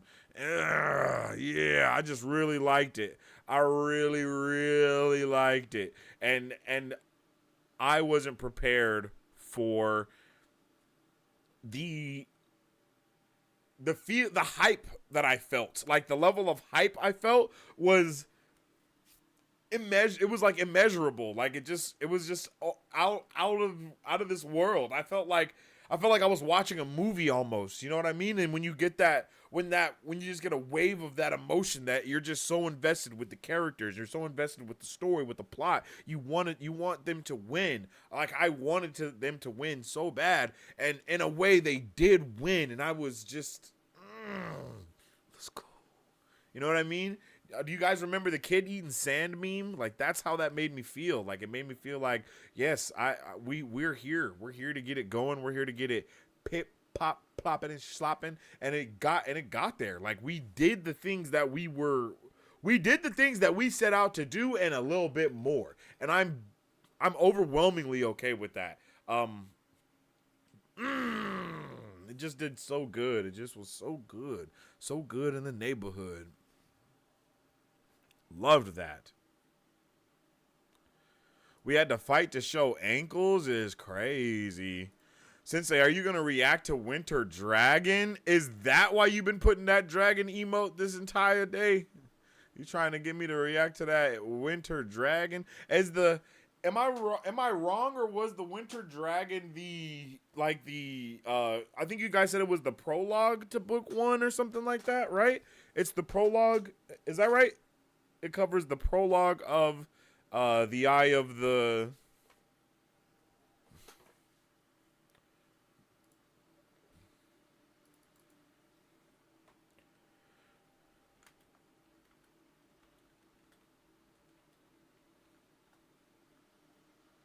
The Eye of the World. Those thigh-high boots, that wig and Globetrotter shorts would be crazy.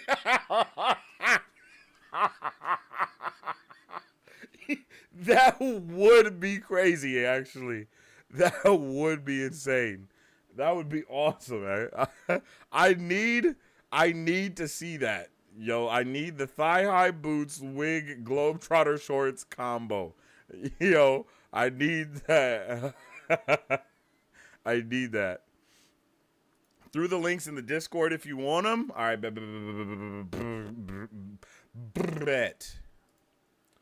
Let me open up the cord. They just put out concept art for Ahsoka today as well, and that was amazingly fire. I guess my Discord gonna take a second to open. Yes, please watch Winter Dragon. Marisu, don't make them watch that. Watch Winter Dragon after you read the first chapter of the books. Oh, okay. How do you guys feel about that? Should I watch it before we read the books or after we read the books? The Dusty Cut is actually watchable in my opinion. I think you said that before, Marisu. That's true. Did you ever watch the Wheel of Time Origins? Yeah, I did watch the Wheel of Time Origins. I think we watched them twice, if I'm not mistaken. I think we just watched them when we were doing our season 8, I keep saying season 8, episode 8 watch party and review, because towards the end, I believe there was, I think we were talking about whether there was mountains in the back. No.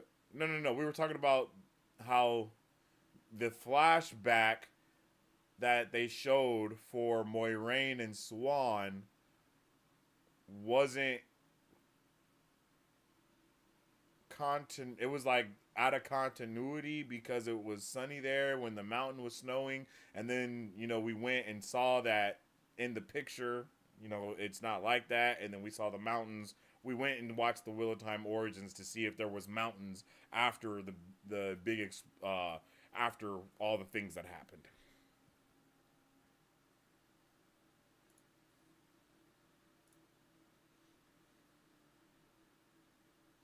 It's the prologue to book 1. It's not that spoilery. On a scale of 1 to 10, how spoilery is it, Marisu? Winter Dragon is a really, really terrible version of the prologue of Eye of the World, book 1. Yo, is it that bad, you guys? Is it that bad? It must be super bad. Is it like a fan-made thing, or was it like a pilot episode that just never came to fruition? Or a mixture of both?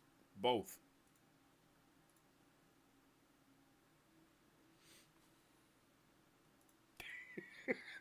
I just thought of the wig again. My bad. All right.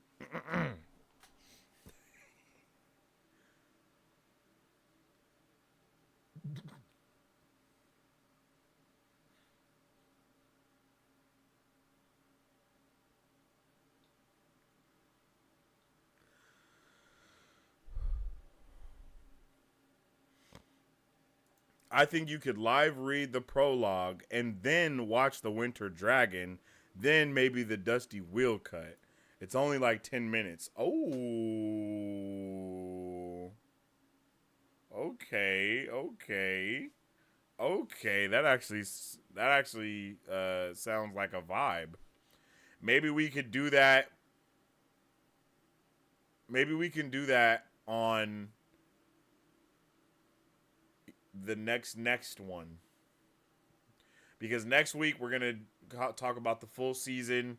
Maybe do a marathon of unraveling the pattern, or at least watch like episode 1 and then the last episode, maybe, or his first his first one and the last one, to be like, yo, look at how far we came or something.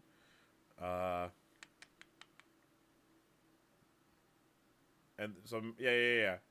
Maybe the week before the or we can start that with book club. Maybe we could just do that when we start book club. Maybe. Oh yeah, I saw you checking on Origins 1. I just wasn't sure if you saw the rest. Yeah, I think we watched all of the Origins the week before Wheel of Time came out. I think that's when we watched it. I don't think it would be spoilery if you watched it now. You mostly know everything already. Oh, okay. I dig it. I mean, yeah, I feel you. Honestly, if you watch the Origins Winter Dragon, it doesn't spoil anything. Oh. Okay. Yeah, I definitely need to watch those Origins again, though. Maybe we could do all of those in one day. Like, watch the Origins again, do the Winter Dragon things that you guys are talking about as well. That sounds actually like a vibe. That actually sounds really fun to do when we're doing the book club, getting ready for book club and stuff. You know what I mean? It sounds really fun.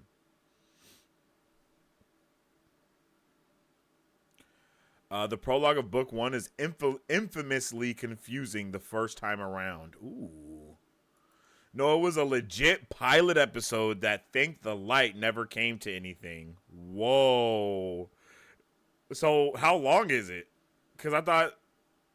So was the Dusty Wheel cut the one that's 10 minutes? And then the actual Winter Dragon one, is that like a full-length pilot or something? I definitely want to know. It is that bad, but you should still watch it.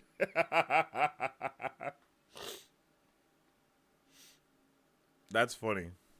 Winter Dragon is a failed pilot that was created solely to retain rights to the property. Oh.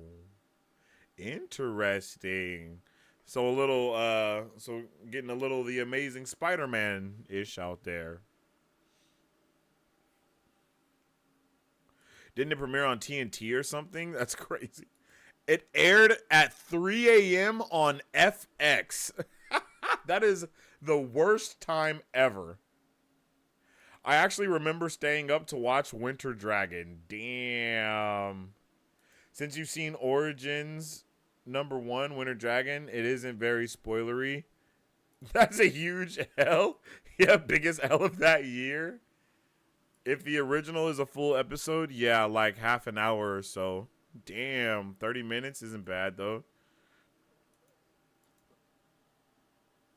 That's not bad. So the actual one is 30 minutes. The Dusty cut is 10 minutes. And then I feel like the animated Origins is about 10 minutes in all, maybe. I feel like it's about 10 minutes or something like that. It's worth one watch, just so you know. There's a fan-made Eye of the World movie that's actually way better than Winter's Dragon. Ooh. According to Ali from Wheel Takes, 30 minutes is for comedy pilots and an hour is for drama. That makes sense. If you know, you know. It's Matt and Rand hanging out in a major scene from the book. From book 1, it's really well done. Would be fun to watch one day. Okay, that sounds like a vibe. That sounds awesome, actually. I love fan-made stuff, and I also love fan cuts. Those are awesome. I saw a fan cut today of Obi-Wan talking to Luke about like when Obi-Wan first meets Luke and they have that interaction, but it had like cuts going to like the other movies and showing Obi-Wan and showing Anakin together and all of that. Oh, it was beautiful. That one's really good. The opening scenes of the fan-made episode are spoilery, though. It's not just the Four Kings section. After book 1, then. All right. Flight from the Shadow is the fan film. It's actually really good. Oh, all right. Definitely going to have to check that out. It's not like Spider-Man Lotus, right?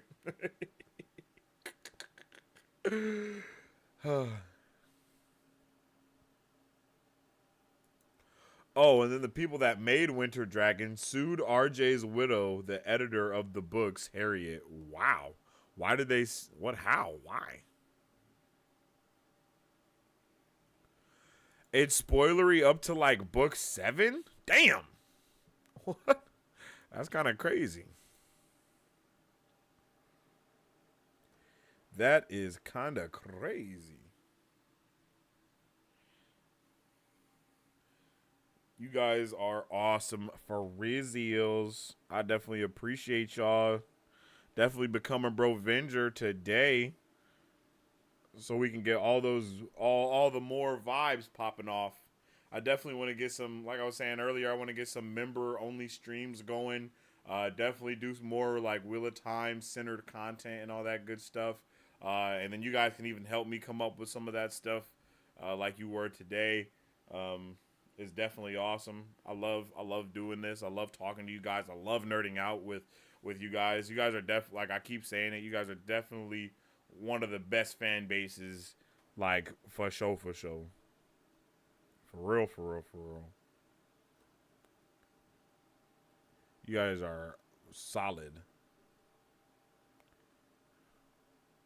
Hold on one sec. What is up, Super Fam? How's it going, everyone? Welcome to Marvel Bros, where we discuss all things Marvel and everything pop culture. We started Marvel Bros back in 2019 because we have a love for not only Marvel movies and comics, but because we wanted to have a place where people could stay up to date with all pop culture news. Here, you will have access to all of our content, whether it be trailer reaction. You look like He-Man. Oh! And most importantly, controller. Go! Character breakdowns. Welcome to Marvel Bros Breakdown. Welcome to Marvel Bros Breakdown, where we dive deeper into characters and theorize about the latest films. Pop culture news updates. On today's pop culture news update. And on today's pop culture news update, Or movie reviews. we love to have open discussions here on the channel, so feel free to join us when we go live. Battle Cove, I like that Kang's motives are understandable in the same way Thanos' motives were. That's exactly what we're saying. That was pretty as awesome. well. Or jump in the comment section of a trailer reaction or breakdowns so we can theorize, converse, and nerd out. Follow us on social media at Marvel Bros to stay up to date with the latest news, rumors, content, and more. You can also join our Discord where we are constantly having conversations pertaining to Marvel, DC, Star Wars, anime, and everything pop culture. All of our past pop culture news updates are available wherever you listen to podcasts at. If you guys would like to support Marvel Bros, all you gotta do is visit our website at www.marvelbros.com and buy some merch. Represent the superfan.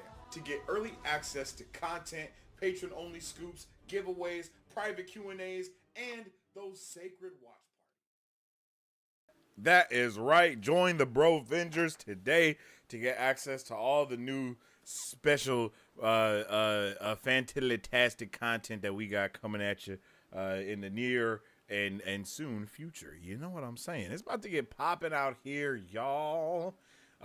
We not stopping just because Wheel of Time, the show is over. We'll have, of course, even more, not necessarily watch parties. I think we said listen parties or read-alongs or something when it comes to the audiobooks and the book club and all that good stuff, and just nerding out and talking about all of that lovely nerdy goodness around Wheel of Time. I am so ready to get into all of the vibiness. I'm so ready to keep getting into all of the stuff. And no, like for real, I'm really excited to start book club. Really excited to watch. Like, I definitely do want to do a Wheel of Time marathon where it starts from like episode 1 until like the end of episode 8 for season 2. Season 1, episode 1 to season 8. I keep saying season 8. Season 2, episode 8. I kind of want to get all of that going and maybe do something like that in the Discord and have that be centered to, you guys. We don't really, we still have that Patreon, but we ain't really like been using it because I know more people were joining and being Brovengers and all that stuff on here. So yeah, it's been a vibe. It's been amazing. It's been a vibe. OG's Red Eagle sucks that way. I don't think I've seen the fan-made movie yet. Oh, it's good. According to the showrunner, they got some report that proved we are statistically the best fandom. Oh, that's lit.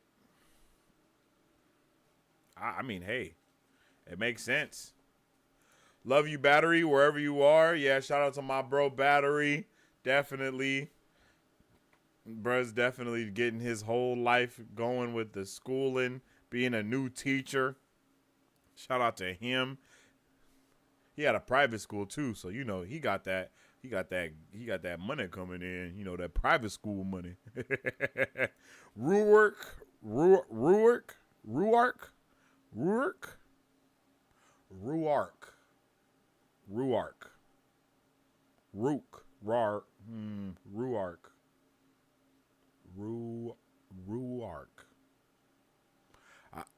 yeah, right?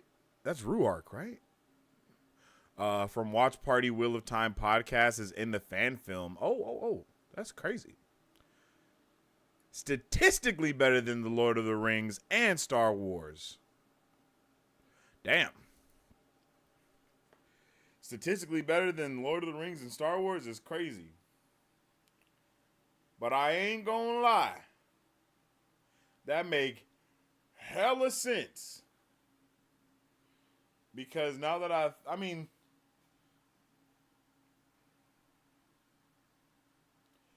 yeah. Because, think about the people in Star Wars that learn the alien languages and the people in Lord of the Rings that learn that. But then you got y'all that know everything about the entire universe all the way down to the inspiration of what that came from. That's something that I think is lost when it goes to the other fan bases? Is it they don't know what things were based off of. They don't know that all of this is going to this Arthurian, or this is off of that, or how much Robert Jordan liked this, or what he did to make this happen or that happen, you know? They kind of just stay at the surface level. Well, not just the surface level. They only stay like in universe. They don't bring the nerding out to the outer universe, I guess you could say. You know what I mean? Like they do, but not as hard as y'all do.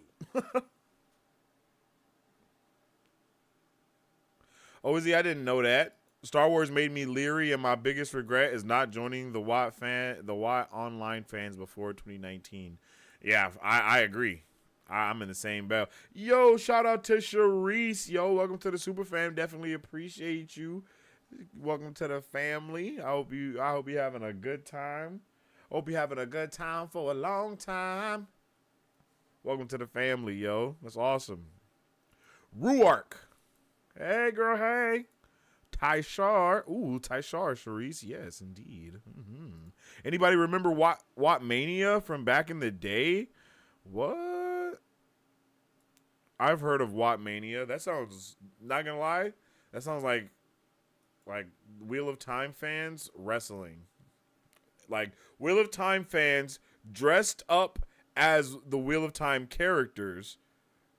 Wheel of Time cosplayers wrestling. Watt Mania. I just created an entire show. Let's get it. Let's get it. Start the GoFundMe.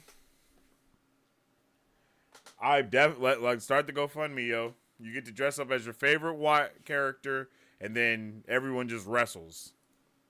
The Watt fandom are the smartest people I know. I can agree with that as well. Y'all definitely go crazy.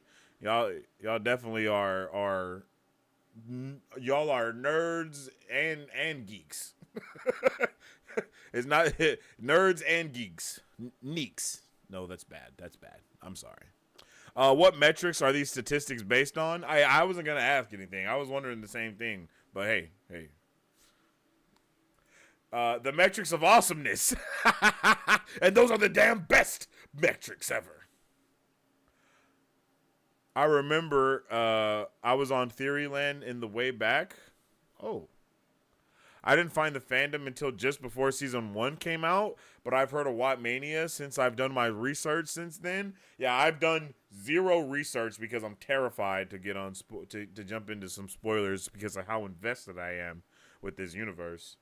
Watt Mania was an old school discussion board website before the internet was a thing. Damn. Talk about nerding out, yo. That is...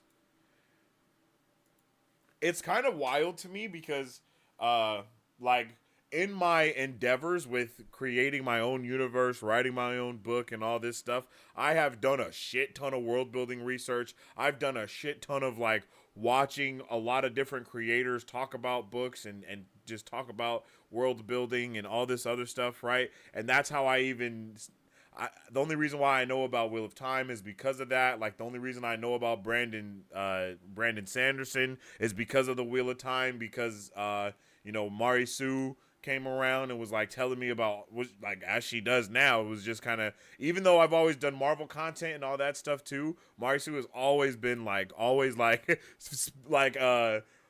almost, like, drip feeding me Wheel of Time content and or Wheel of Time lore or Wheel of Time content in the background.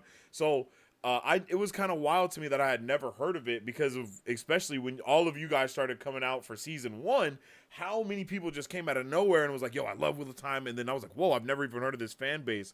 But when I go back, and because, like, what I've been doing lately is going back and watching a lot of the things that I watched when I first started writing my books, when I first started doing all this stuff, because I'm not a writer, obviously. So I've been doing a lot of research on different writers and different books, and now all I hear is Wheel of Time. And it's like in the stuff that I was watching before, they were talking about it, but it just wasn't on my radar, so I wasn't like paying attention, you know? It's like right now, if I was like, yo, have y'all, if I was talking about something, I was like, gobbledygook, this is amazing. Y'all don't know what gobbledygook is, you feel me? So, you know what I'm saying?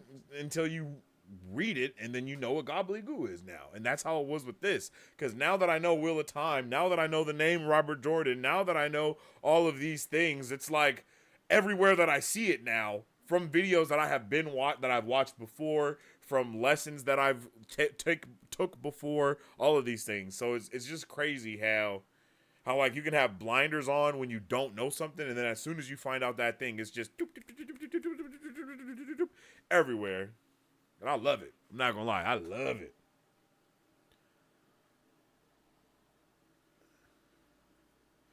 Like, amazing.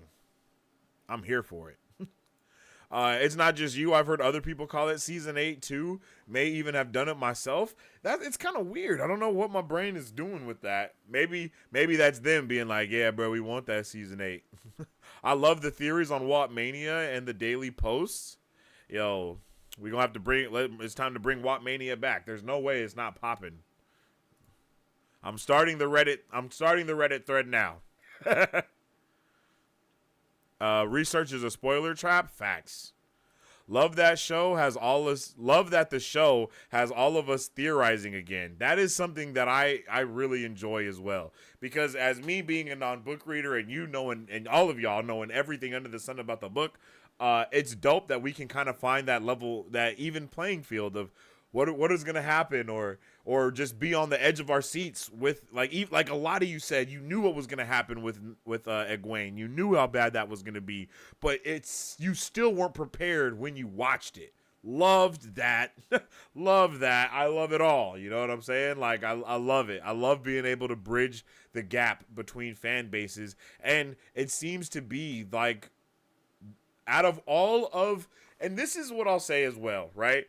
And this is kind of what will kind of bring us back to you guys being a dope-ass fan base and possibly one of the best fan bases for nerd things ever, is that the gap between book reader and non-reader is a huge margin. It's not a gap because of a huge margin. It's a gap because of a learning curve, if that makes sense.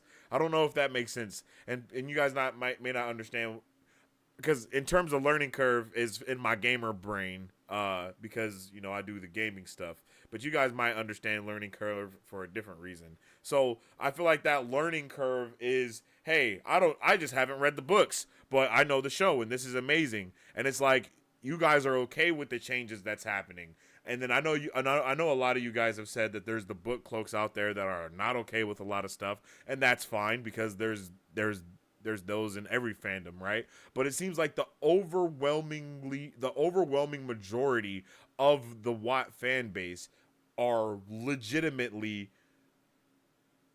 good, like not just good people, but they're just good nerds. They're good everything. Like you guys are open-minded to the things that are going on. You guys it's like all of the check marks across the board, and that may be because Wheel of Time is one of the most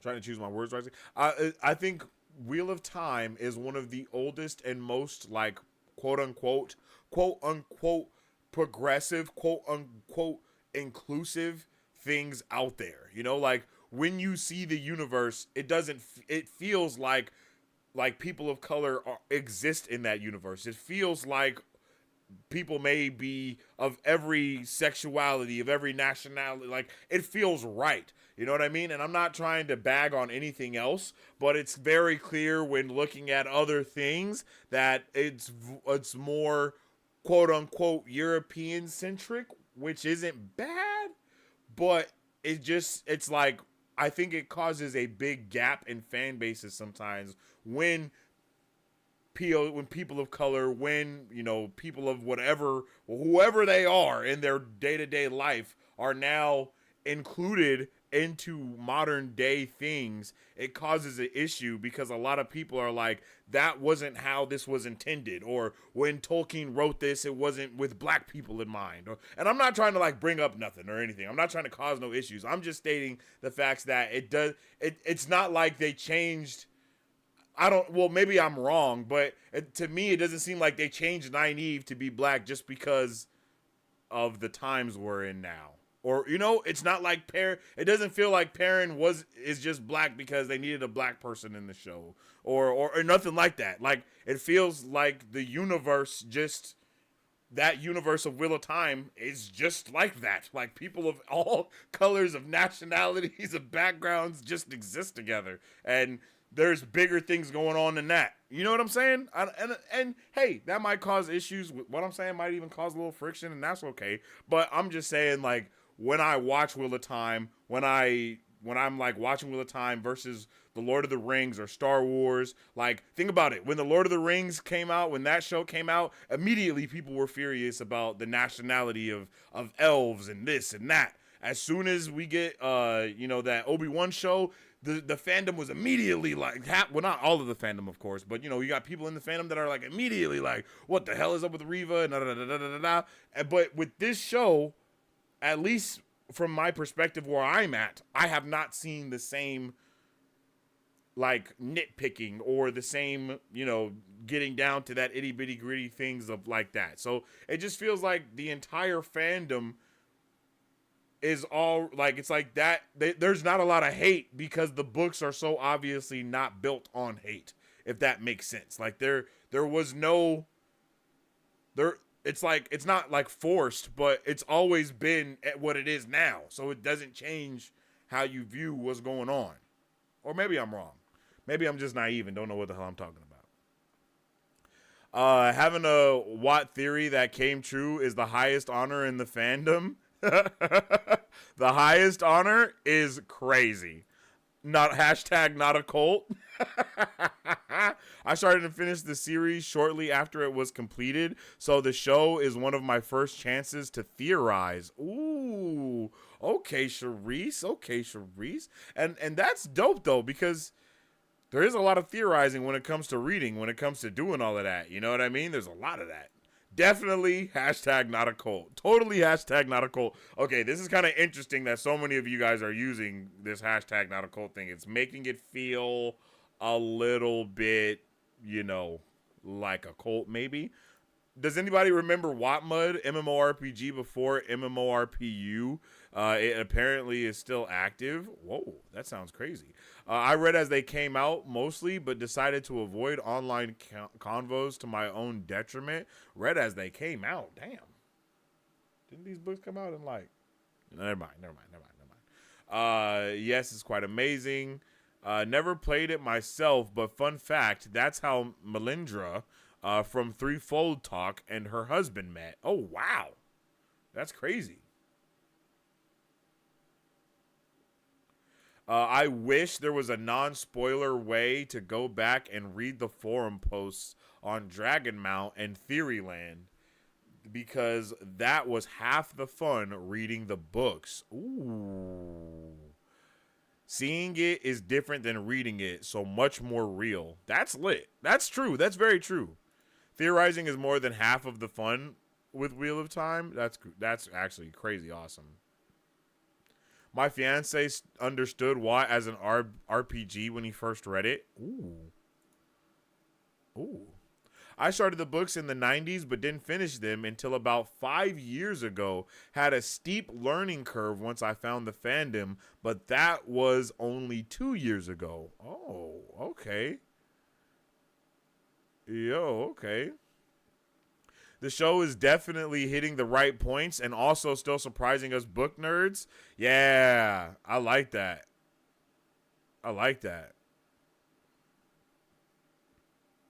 The thing is, RJ wrote the book specifically to not talk about skin color, except to maybe say some characters had a darker or lighter complexion, etc.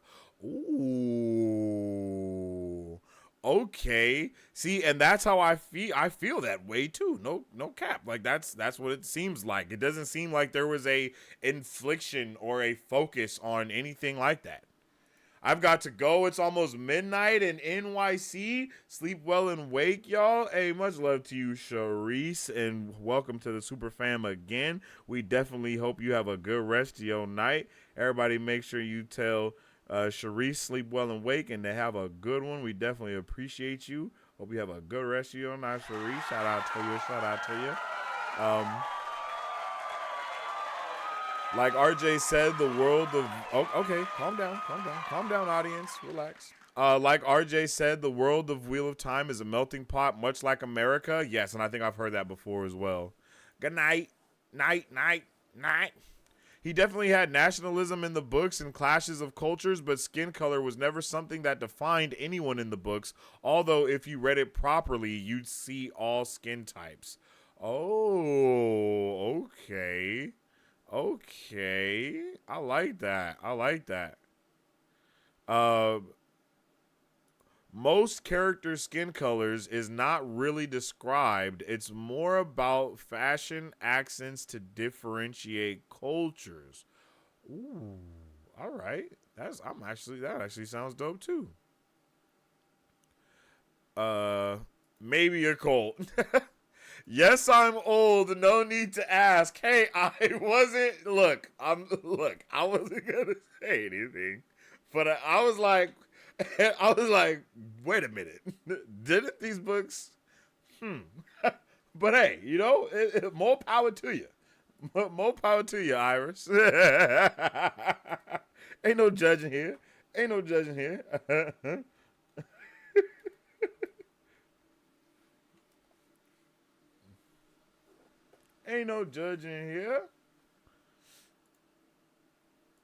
Same? You're old too, Matt? No, I mean, what? I would have never knew. RJ also a Vietnam vet versus Tolkien being a World War One vet. His view on conflict and what it means to be good or evil is more nuanced, in my opinion. Damn. Whoa. Okay, Quee, I feel you. That was actually heat. That's crazy. I didn't know that about either of them. That makes a lot of sense, though. That makes a lot of sense, to be completely honest. Wow.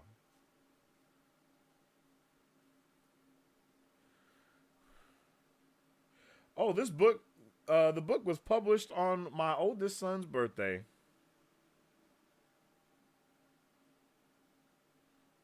But obviously not the same year, but the same day.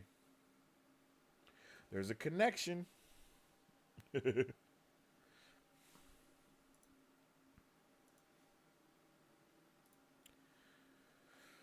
Yo. Yeah, I love the Wheel of Time. I love everything about it. Oh, they got 12 out of 48 pages available for the book preview of The Eye of the World. That's a lot of pages. Oh, but I think some of those pages are like the intros. Oh, this is the graphic novel. Whoa, they got the graphic novel pages on here. This is crazy. Let me not look at this because this looks awesome. And I will be all up in there.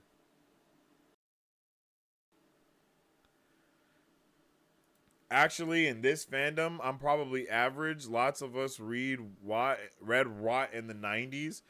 Oh, okay. So all of y'all are old, is what you're saying. RJ was a door gunner on helicopters. Oh shit, that's awesome. Not all who want. Oh, I keep reading your name. I keep in my head. Your name is like part of what you're saying. I'm old too.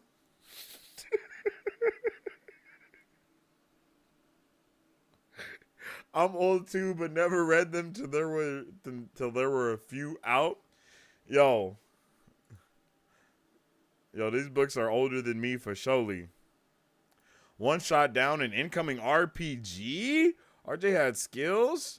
RJ was also a nuclear physicist, which shows up to some degree in his metaphysics of the world. He was a badass helicopter. Whoa. What the hell? That's crazy. That's crazy. That's insane. I love that. I love that, yo. How old is old? I think I'm old. I'm not old. Yo, I chock full of SpongeBob references over here. I was a library kid, so I was waiting until they got the books as they came out. Never occurred to me to check bookstores. Oh, wow. Yo, There's not enough library kids. My kids are becoming library kids, actually. Library books out the wazoo in the house. For all ages.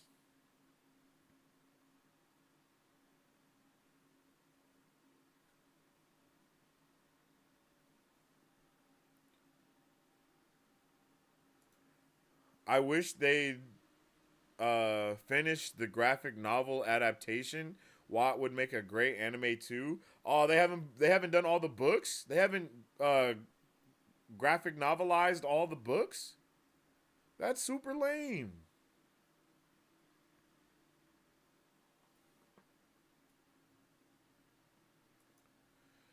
I foolishly picked up Eye of the World in 1990, not knowing how long the journey would take. On my 17th reread now? Yo, that's crazy, Dawson. Oh, what's up with it, Dawson? Welcome back. Welcome back. Love to see you. Love to see you. Old is helping your 17-year-old up from the floor and unable to do it because your triceps are weak as... Yo, Iris. You have a 17-year-old? Yo, I don't want to ask, but how old is everybody? You know what I mean? And y'all, do y'all even understand what I'm saying? I'm out here speaking new tongue. I don't know if y'all know. I remember somebody asked me what no cap meant. I remember that happened. When that happened, I was like, okay, I understand what's going on here. But I know we got a wide variety of y'all. A wide variety of ages up in this piece. He was a nuclear physicist? I never heard that. So was my grandfather. Ooh, that's awesome. That's awesome. I would love to talk to a nuclear physicist. For real, for real. I would love to talk to a nuclear physicist. Physicist. Good Lord. If I could talk today, that would be amazing. Best journey ever. I think I first read the books in 2007. However, many were out at that point. Oh, okay. Okay, I don't know why, but I thought these books was like old. I didn't know the first book came out in the 90s. I thought the first book came out in like, you know, a little bit before that. Yeah, I guess that's where his nerdy side comes from. A lot of 32s in the chat. God damn. Why folks be old? What? Damn. Really, Matt? That's crazy. I would have never knew. My 17-year-old is my baby of 4 kids. And I'm not 50 yet. Okay, Iris, I hear you, girl. Go ahead, get it popping if you're going to get it popping. 32. 43 as of 2 weeks ago. Happy belated birthday, LBF. 32 gang. Okay. Lots of WAP fans are pretty up there. I started reading in the 90s in high school. Damn. How old y'all think I am? I don't know if I've ever told anybody how old I am here on the show.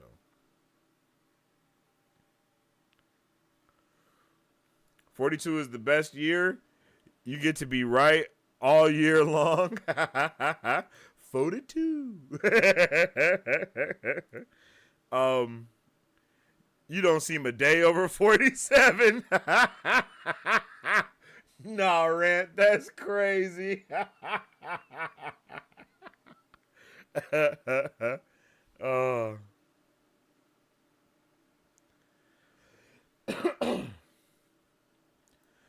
I love telling my story of discovering Wheel of Time in the tiny English section of a Japanese library. I almost ignored it because the book was very damaged. Oh, that's right, Marisu. Didn't you not have the beginning of the, like, didn't you not have it's not the intro. My brain just stopped working just now. I promise you I know the word. The prologue. I'm pretty sure your book didn't have the prologue, or it was missing something, so you didn't even know a big portion of what was going on, right? I'm 24. Oh, okay, Will. You the youngest one of the bunch so far. You a little baby. First book 1990, last book 2013. Jordan passed in 2007. Oh, damn. That's crazy. I'd guess you're 30, Sensei? Nah. Nah, I'm not an old-ass man. Hold on. I look like an old-ass man to you? Nah, I'm just playing. I'm just playing. How old am I? Damn. I think I'm 27, if I'm not mistaken. Yeah.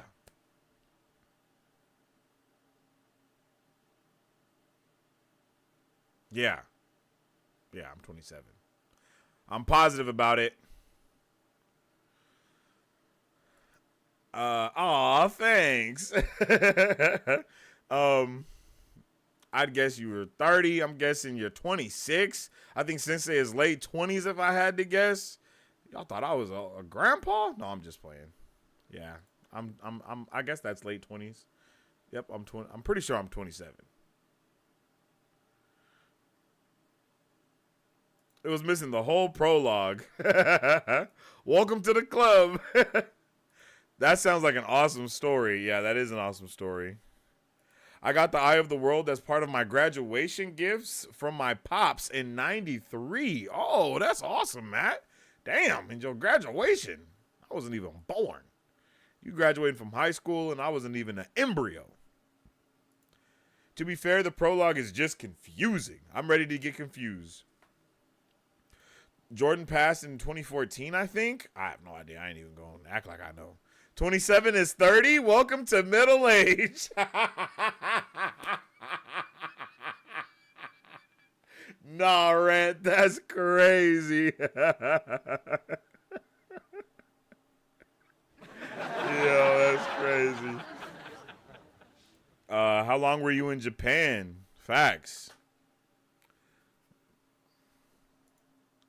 We need the whole life story now, Marisu. You done opened the doors. Tell us everything. Because that was my next question. Were you in Japan or were you just in a Japanese bookstore? Because those are, you know, like what happened? You know what I'm saying?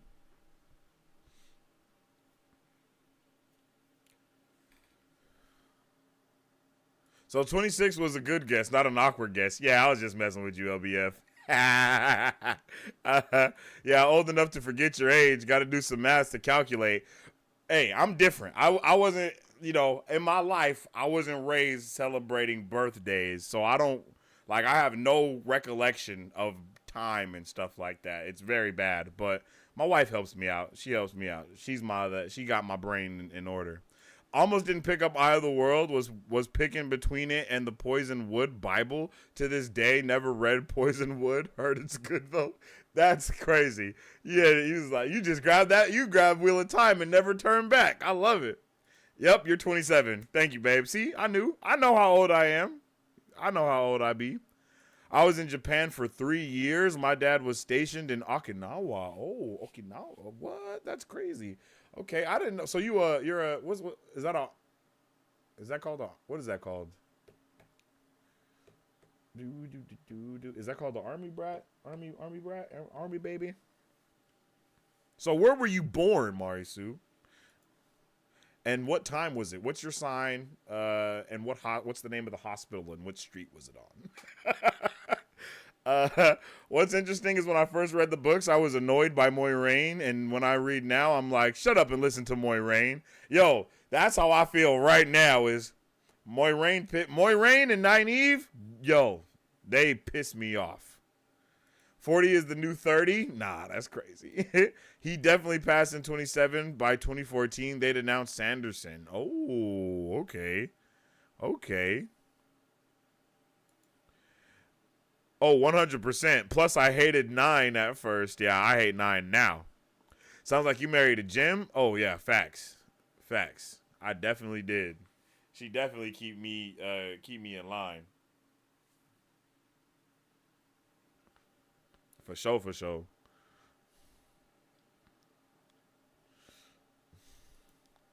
I'm a Navy brat. Oh, okay, okay. Okay. I see. You forgot the first pet name question. That's the one that I need. First, the name of your first pet, and what is it called? What was it? What's the other question? Is it like your favorite high school teacher or some weird shit like that? I mixed that up with the end of the series, but of course Sanderson finished them. Yeah, Sanderson. Not no birthdays. Were you raised a Jehovah's Witness? Yes, I was raised a Jehovah's Witness. Yep, my mom to this day is still a JW. To this day, she's still a JW. But yep, I was raised as one of Jehovah's Witnesses for the majority of my life until I was like, what, 14, 15. That's when I, did my own thing and started making my own decisions type of thing and not quote unquote conforming to the way that everybody wanted was going around. My mom's a Jehovah's Witness. My granny's a Jehovah's Witness. My aunt is a Jehovah's Witness. Not everyone in my family are Jehovah's Witnesses, but there's a lot of JWs in the family. A lot of them in there. So I got a pretty good understanding of things. It wasn't my, that wasn't my cup of tea, for a lack of better words, but it definitely gave me a solid, a solid foundation, I guess you can say, and definitely was the reason why I read so much.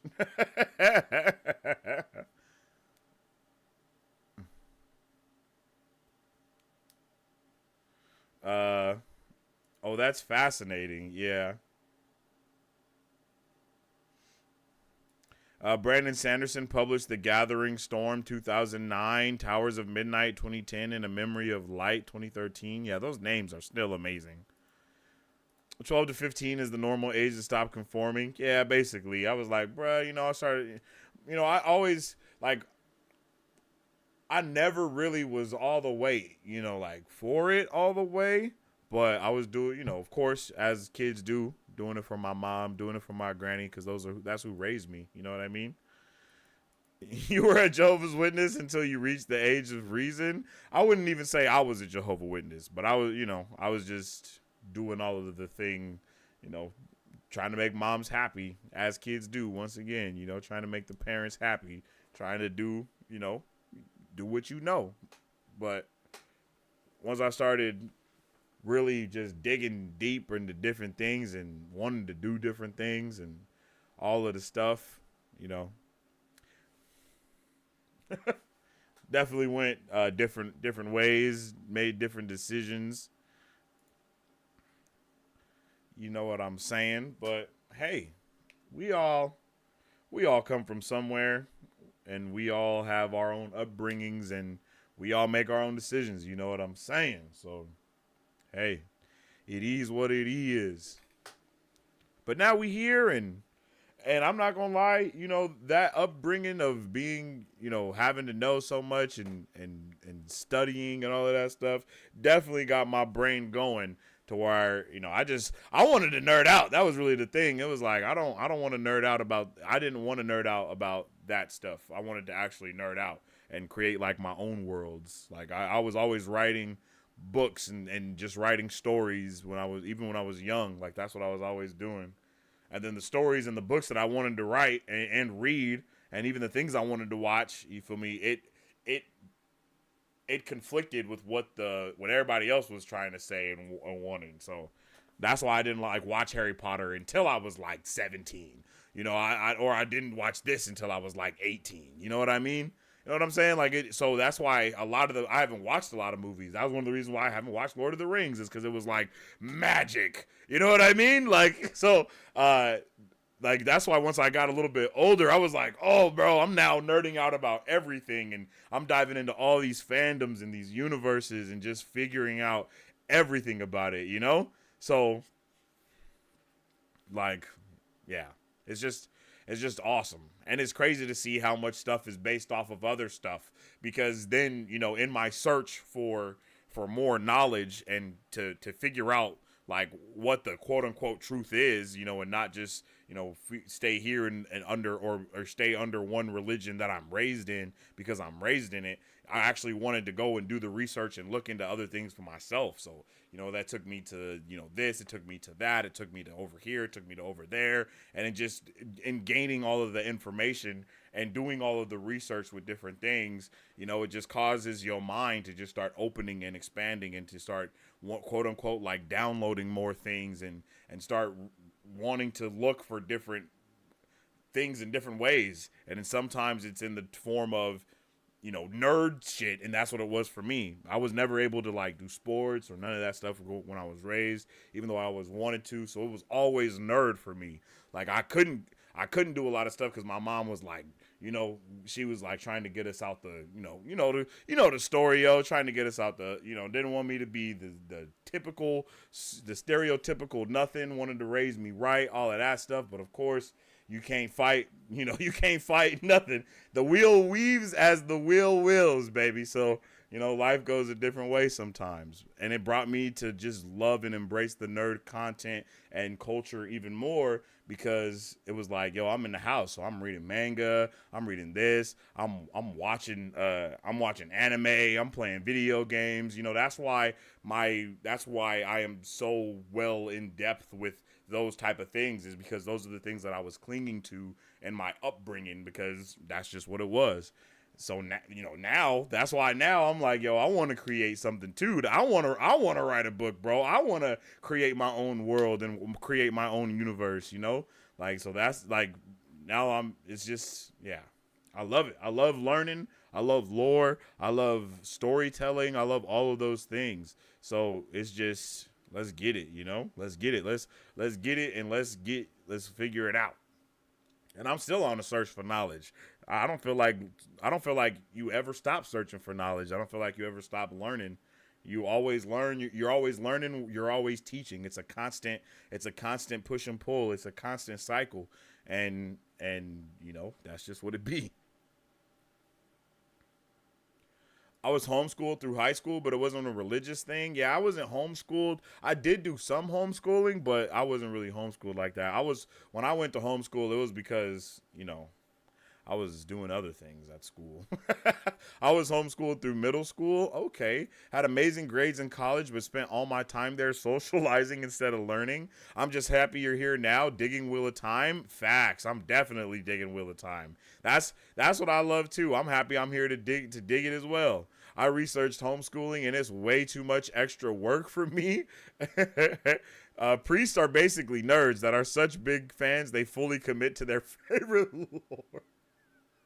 You're not wrong though. You're not wrong.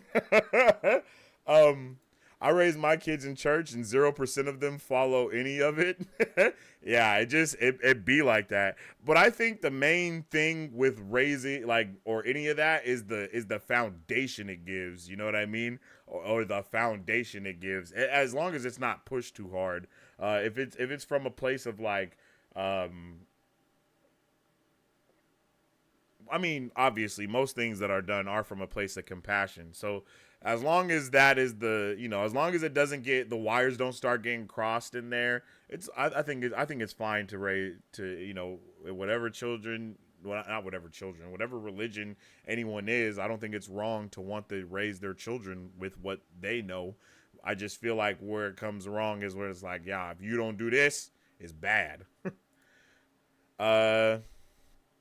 Can be great or not so great depending on how your parents arrange it. Yeah, facts. I've also been a nerd and encouraging them to discover their own things. And that's the huge point, is always, it's like always push to figure out the next step, or to go a little bit deeper, or to dig a little bit deeper, For me, I think it was good overall, but tough for a number of years until I caught up on the social side. Oh, I feel that. Got kicked out of a church Halloween party because I was Yoda and someone complained. Southern Baptists hate anything fun. Nah, that's crazy. We homeschool our daughter, but she takes part in 2 co-ops with group activities during the week too. Oh, okay. Okay, love to see all the homeschooling all the homeschooling going on. We definitely we're looking at homeschooling for our children as well, but there's a lot that come with that, yo. There's a lot that come with that, yo. It was a lot that come with that. My wife does really good. She homeschools. We homeschool, but she's the teacher. My wife homeschools our daughter for preschool right now, and she does an amazing job. Our little girl is super smart. She be doing her thing. She be coming up to me like, "Dad, guess what I learned today in school?" I'm like, "What?" That's the spirit. Hashtag heathen. Mari Sue. I'm learning so much about you. I'm an evil dagger. Did they think Yoda was something else? If being Yoda or Avienda is heathenish, then sign me up. I'll create my own lore and engrave it in metal so that after the apocalypse, my books become the new Bible.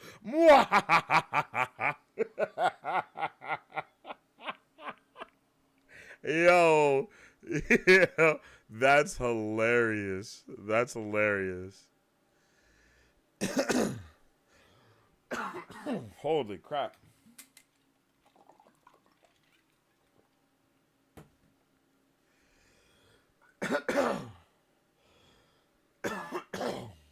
Lord.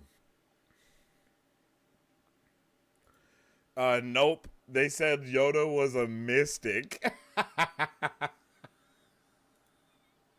A mystic? I like that. That's kind of dope, though. A mystic is a cool thing, though. That sounds dope. I might have to steal that. Put it in the book. Put it in the book. You gotta spell it differently, though. I'm gonna take one from my boy Robert Jordan, and I'm gonna spell it M-I-S with an apostrophe and then T-I-Q. And it's gonna be pronounced mystique. Or a mystique. Mystics are cool, though. Except your lore is distorted and becomes the origin of an evil empire. Ooh. That's actually fire. Oh, wait a minute. That's actually crazy lit. All right, let's write a story. Story time. No, I'm just playing. I'm telling you, that's what I want to do. I'm still thinking about, like, on Fridays, coming and doing some writing or some world building. I really want to show all the Wheel of Time people my world, but I know y'all like reading more, so I'm gonna have to. I got like 10,000 words right now, I think, of my book so far. But that's because I'm not a writer. That's really the only reason why. I wish I was. I wish I was a writer. I wish I took more time to sit down and write, but I don't. I ain't even gonna pretend. But I do. But the world building, though, I'm on point with that. The world building is there. One of these days, I'll go live. One of these days, I'm what's it called? What is it? Oh, man. What is it called when you, like, clickbait. Boom. I'm a clickbait, y'all. I'm a clickbait, y'all. Yo, talking about the Wheel of Time, and it's really going to be all about my book. It's really going to be all about my book. I've known some people who were pretty far in that direction, but still fine with Star Wars. No, yeah. Star Wars was the one thing that I did watch growing up. Star Wars, for sure. I watched Star Wars stuff, and I watched Marvel stuff. That was always good. No Harry Potter, no Lord of the Rings, though.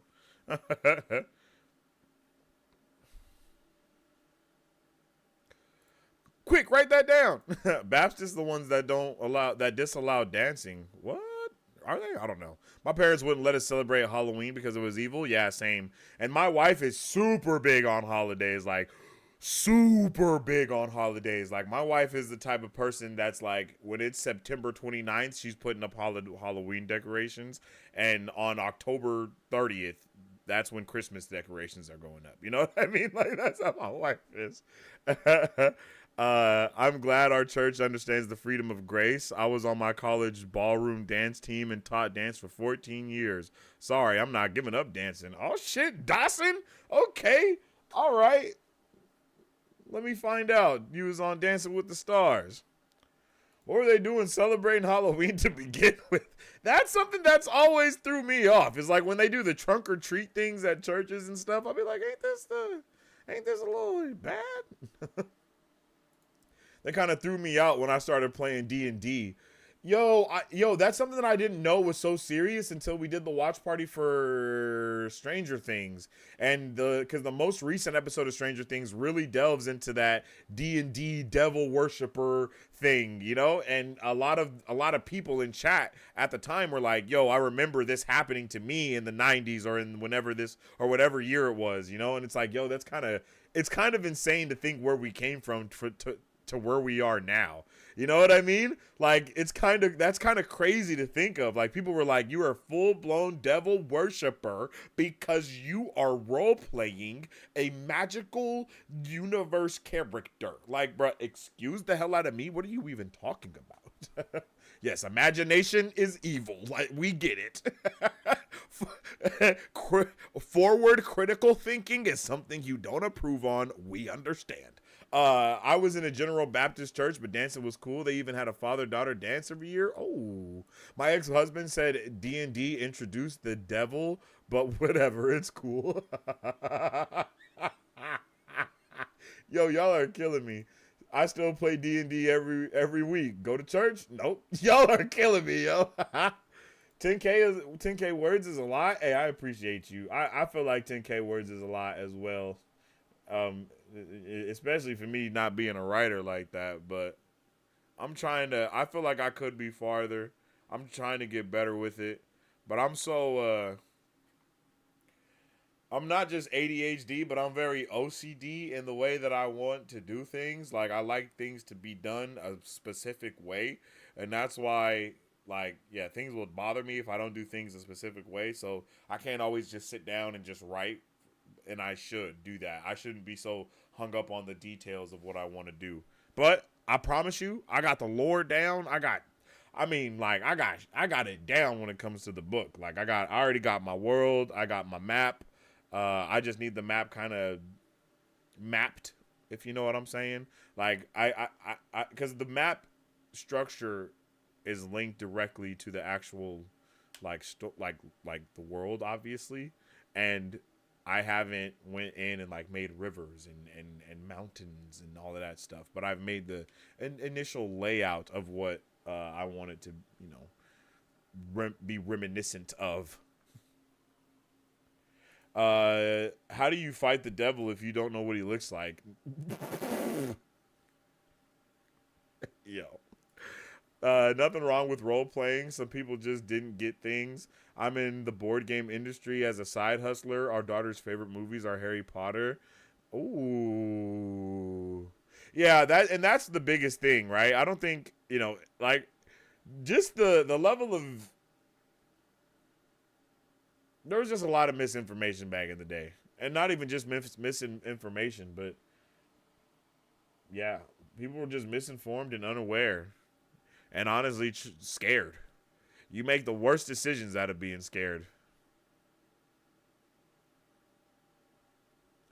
Let me know if you need a beta reader for your book. I always like reading new things. I definitely do. I've had some friends read my books. I need a lot of not necessarily encouragement, but I like active feedback as I'm doing something. It's because I don't know. I give myself writer's block because I like to, like, I want to write a chapter and then like give it to someone to read it so they can tell me how they feel about it, and then write another chapter and not necessarily make any change. You know, I don't know. I think it's mostly just because I'm definitely suffering from imposter syndrome because I know that I'm not like a writer. I know that I'm not an author. I know I've never tried to be one, you know what I mean, or anything like that. So I don't have a lot of, you know, quote unquote confidence in my writing. And then the people that I have let read my stuff, they're not really readers. No offense to my peoples, no offense to my friends and my family and stuff, but they're not like avid readers. So it's like, what the hell does their Not to be rude, but what the hell does their opinion mean when they're not average? It's like they don't read books actively. So, you know what I mean? The devil was the ex actually. My 17-year-old my 17-year-old plays two groups of D&D, and she gets history and science. His credits for both. It's taught her how to finally make friends. Yo, that's awesome. I love that D&D is becoming such a bigger thing. And not just like, I mean, even with the introduction of Baldur's Gate, yeah, that's a huge thing. But I know there's, like, actively people are creating online quote unquote like games that are literally D&D, to where you can be like see the tabletop, create the universe that the game is going to partake in. You know what I'm saying? All of that. I definitely want to do that. We can definitely get some Marvel Bros D&D going down. Finally got our 8-year-old to start watching Star Wars tonight. Actually, we started with Phantom Menace and she loves it. Yeah, that's what it's time to do that with my son. He's 9 now. I started trying to show him stuff a little too early, like when he was like 4, 6 range, and he was just not really, it was just a little too boring for him. But he loves anime. He loves One Piece. He loves Naruto. You know what I mean? He loves all of that stuff. He was watching anime, and we didn't even know he was watching anime as a kid. You know what I mean? He was like getting the remote, going to Roku, going on Netflix and like watching Naruto back when it was still on the children's profile. You know what I mean? So he's more of an anime. He's more with anime than anything else.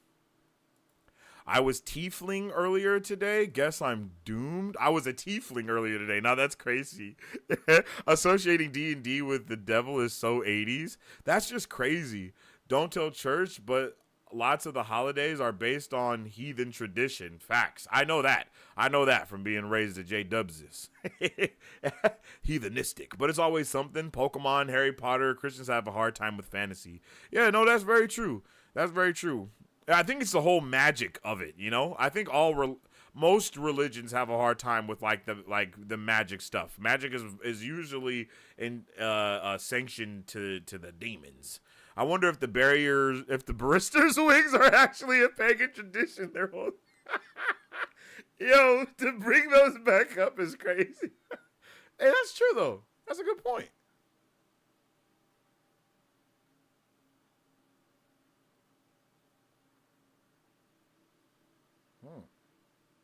That's a good point.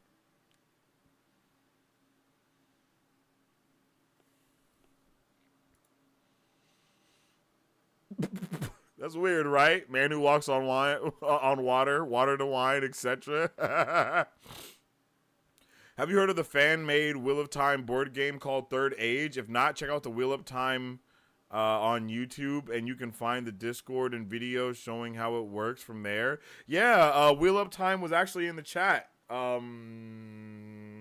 talking about that board game maybe 2 weeks ago, I think, when we were talking about that. And I think I think chat told me it was spoilery, so to not check out the card game or the board game. So that's the only reason why I haven't looked into it. But I will look into it when the time comes. How big's the planet? How many degrees does it rotate on its axis? How many federal holidays exist in the main character's country? The planet is about as big as Earth is. How many degrees does it rotate on its axis?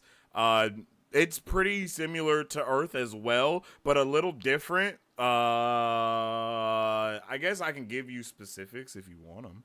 How many federal holidays exist in the main character's country? When it comes to holidays, I haven't really stuck on the holiday thing just yet. And that's because the seasons are the seasons aren't different, but they are different. Like in the universe, the year doesn't start in winter. The year starts with spring. So there's definitely going to be like a spring celebration type of thing going on. And then a decision I just came to recently is putting in a little bit more of like there will be holidays centered to certain gods, I guess, like the gods' birthdays of the universe and different things like that. And they'll celebrate the creation of their capital that they have as well. So I can tell you some more. Third Age looks amazing. I really want to play it someday. I want to play it too. On Mondays, I'm a cherry tree person. I hope that's not as evil as Tiefling. A cherry tree person? So you're Groot, but but a cherry tree. A cherry tree Groot is crazy. That's why I was super interested at first, but people kept telling me to shut up whenever I asked questions. Whenever I asked a question, yeah. See, and that's different. I got answers. I got a lot of answers to the things. The lore for the Bible is crazy. It's super fun, amazing game, just as a game, but perfectly thematic to Wheel of Time 2. Happy to play anytime. Also, it's free if you have Tabletop Simulator on Steam. Yeah, I need to get that. It's hard for me to just watch it. I've got to be invested and make bad decisions. Spoilers for the whole series, though, due to character cards. Yeah, that's what I remember you guys telling me that last time, and that's why I haven't got into it more. Questions at church go over like a screen door on a sub. I follow his Discord. So far, I've done illustration and graphic design for a few published games, and then have some of my own designs releasing soon. We play test remote on TTS. Yo, that's crazy. Yo, okay, Dawson, that's lit. Are you an artist by any chance too, or you know, do you stick to the graphic design vibes? He's on his 17th reread. I didn't join church world until an adult. So finding a community that accepts questions, church world is crazy. Wow, that's great. HS lists high school for clarification. D&D is literally going to help her graduate. Yeah, I agree. I was thinking of releasing my writing on Royal Road. It's a site where authors release chapters serially once a week or so. A lot of authors I like got their start there. That sounds awesome. That literally sounds amazing. Like, I'm not gonna lie, that sounds really cool. And Rant, I definitely let her read some of your stuff too, G. In pure business perspective, if you have a YouTube audience, that's a leg up that most writers don't have. I bought Daniel Green's first book strictly because I like his content. I watch Daniel Green. I like Daniel Green's content. It's really good. He's very, very spoiler talker. He has no filter when it comes to spoilers. Even if he gives like he'll say something super spoilery and then it'll be like, spoiler warning. So I'm not able to watch some of his stuff like on Wheel of Time or anything like that. I like Murphy Napier as well. I also like Hello Future Me. Hello Future Me, I study Hello Future Me like that's a class and I'm in college. No cap. I love all of their stuff. Done a lot to help me with like, once again, because I'm not a writer. So Brandon Sanderson, and Hello Future Me, those are my teachers, legit.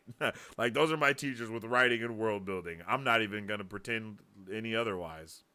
But yeah, I definitely want to like start talking more about my book, but I don't know how to do stuff like that. Really, it's like, do I just kind of like I think I did it one time on stream and people were just kind of asking me questions and I was just answering them about the world, and that was definitely cool. You know, I definitely have the book. I even have the book. I have like everything that I've wrote up until this point. And then I 3 chapters, I believe, 10,000 words, 3 chapters so far. Chapter 3 is 10,000 words, 3 chapters. But I got the world, I got the lore, I got the timeline of like kind of how things were going on. I totally get introducing your kid to stuff too soon. I'm counting the days till I can read Animorphs to my niece. Hey, but for real, like, cause you got to be careful, cause it'll end up turning them completely away. You know what I mean? Like, it would end up turning them completely away. By the way, I know Animorphs is like for 10-year-olds, but I'd totally be down for a read along. I've never read Animorphs. I'm not gonna lie, don't even know what that is. Mythcreants is a site that has fantasy writing advice. I found some helpful tips for my own writing there. Okay. Yo, we gonna have to. I'll start a writers Discord. Don't even play with me. All the writers in there, and we can just talk about all of our amazing book stuff. I'll make a Discord for my book, and then I'll have the sections for everyone to talk about their books. Let me write these things down though. See what I'm saying? I always gotta have a notepad when I do these streams with y'all. What was the other one? Royal Road, and then Mythcreans. Got him down. OMG, I was kidding? Oh, I wasn't. He got the lore knowledge down? Oh. Yeah, bro. I got it, bro. I'll let you know. I'll let you know. I literally had to go through and like measure out, because on Campfire, like when you're in the world building when you're doing world building on Campfire, you can like get down to the map and start like mapping things out and how far it is and how many feet, yards, miles, whatever. So I had to I got to the point where I was like, okay, let's make this a little bit different, like, so now I know like measurements of my countries. Well, I don't really have countries yet. It's more continents. But that's the next thing to do, is like start splitting it up. Like I have to start doing a lot more of I got to start going in world more and more. It's hard for me to write. Like I'll write and then I'll get to a point and I'll be like, wait, this part isn't even created yet. How do I go further? And then I have to take a break, and then I have to like world build for like the next however long and create like the faction. And then I'm doing like my brain just does too much, because I see my world, so I have to envision it properly. So once I start doing things, it's like, okay, now let's create this part of the world that I didn't even know wasn't created yet. And I know some people call that world builder's disease, and it's like I don't necessarily. I'm almost there, but no.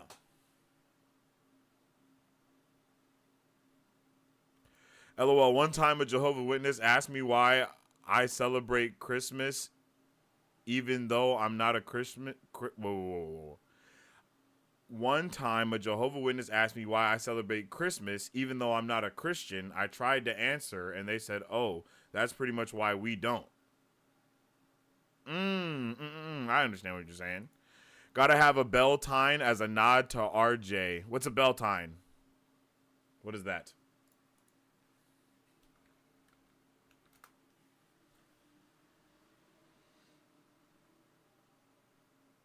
What's a Beltane?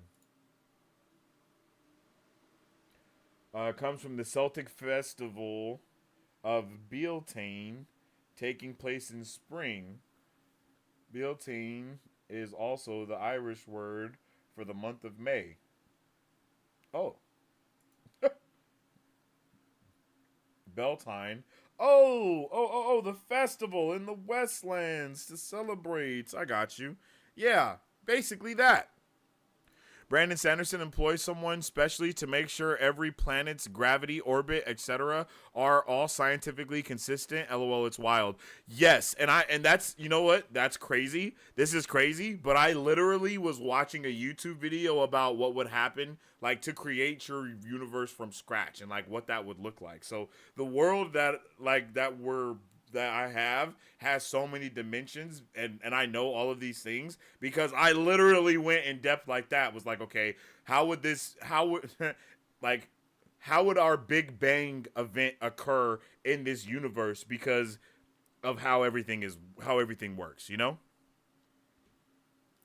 I celebrated many Beltines. RJ was not the first. Yeah, it helps to be able to have your world's moon cycles calculated so you can accurately describe the moon or know events or know if events happen in darkness or bright moonlight. Yeah, that's exactly the thing. And since my world isn't consistent with our world, the moon cycle is different. So the full moon isn't on the same days, and this isn't the same, and it's not, it's not May, June, July, or March, April. It's not like that. The months are different, the years are different, the things are. It's a world. You know what I mean? It's a full world. So Daniel Green does actually have great general lore videos, though no one is better than Unraveling the Pattern. Yeah, I haven't watched any of Daniel Green's Wheel of Time videos because bro is mad spoilery. A few of my favorite series were done serially. Superpowers by Drew Hayes, He Who Fights with Monsters by Sherta Loon. Ooh, that's awesome. Yeah, there are tons of general lore videos from Unraveling the Pattern you can go back and watch. I will definitely do that. I love both of those. Ooh, you guys have read a lot of the same books. That's awesome. How We Fight with Monsters is awesome. Superpowers got me through my first Wheel of Time hangover also. Ooh. Lots of writers in here today, for real. Agreed. Love me some Jason Asano. I'm a writer who hasn't written any books. I've wrote some books, but I have lost them to time. Because when I was younger, I definitely was writing a lot of books when I was younger. I was writing a lot of short stories, even a lot of everything when I was younger. I mean, the grammar was atrocious, but I was writing them, motherfuckers. I ain't gonna lie. I was writing that shit. I was writing, nonetheless. Okay, I don't know anything about the book you're writing, but I'm guessing no powdered wigs. Not a one. You know what? No, I'm just playing. No powdered wigs. No powdered wigs allowed at all. As Dana said in season 1, episode 3, does anyone need a writer who doesn't have any books? That's funny. Love Drew's books. His NPC series and Villains Code are awesome as well. Oh, someday I'll write a book, though. I do have some starts and ideas. That's awesome. Yo, you know what I kind of want to do? I kind of want to, because with what I'm trying to write and what I'm trying to build, I want it to kind of like span across books, like obviously like novels. I want to do like some comic book stuff, and I want to do some graphic novel things, but I don't necessarily want every single thing to tell the same story. You know what I mean? It's like you get an event that happens in the book. Like, for example, right? It's like you read book 1 and then you're introduced to Lan, right? Like you're introduced to Lan in book 1. But you don't really know Lan's backstory all the way. They just kind of talk about it. They hint at it a little bit. So you get to know more about Lan through like the comic book. You know what I mean? Like the comic book that would be adjacent to that.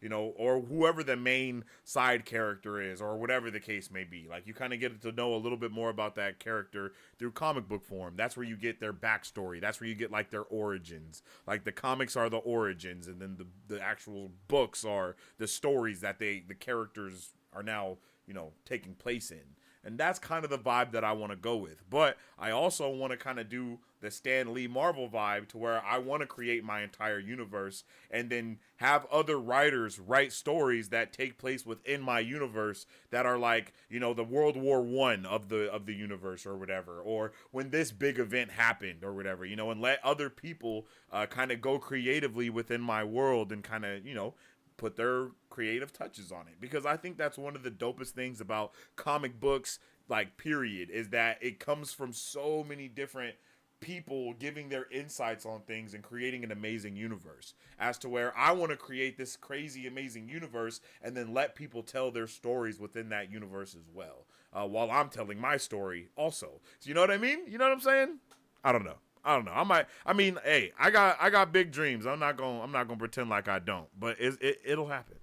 Beltane is the festival they were celebrating in season 1, episode 1. Yeah. I got it now. I'm back, LBF. I'm back. I need to check out the others for sure. Beltane is a spring festival, generally May 1st-ish. Okay. I drew a fantasy map once. My baby was 12ish and told me that's not possible because of tectonic plate science. Yeah, that's stuff that makes, yeah, that's where I'm kind of at right now as well, is that. Is that. You know what I mean? it's that. Also have a solstice and equinox festival is very like Isionic? Is that a, did you mean iconic or?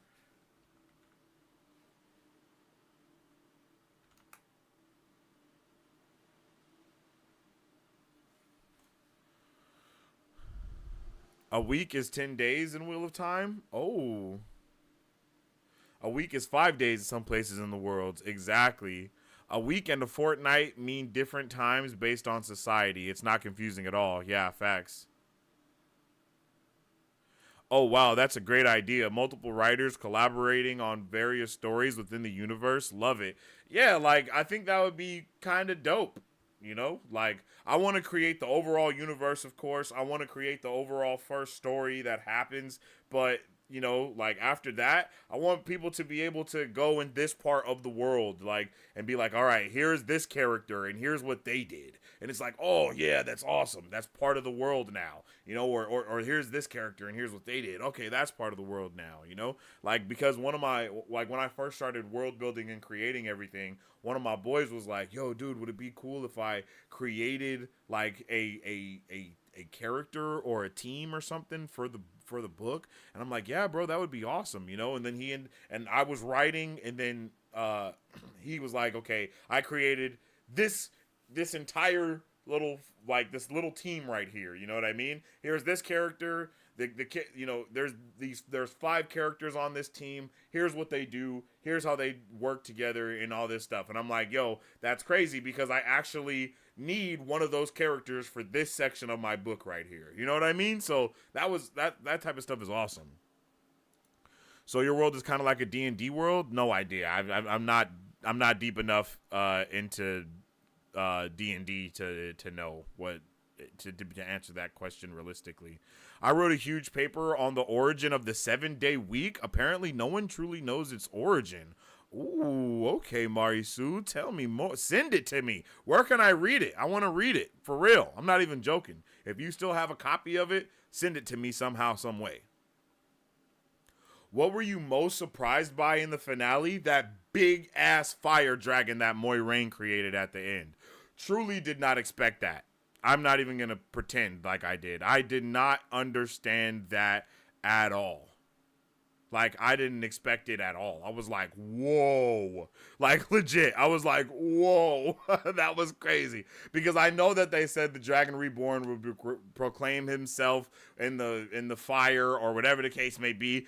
But I didn't expect it to be an actual dragon of fire.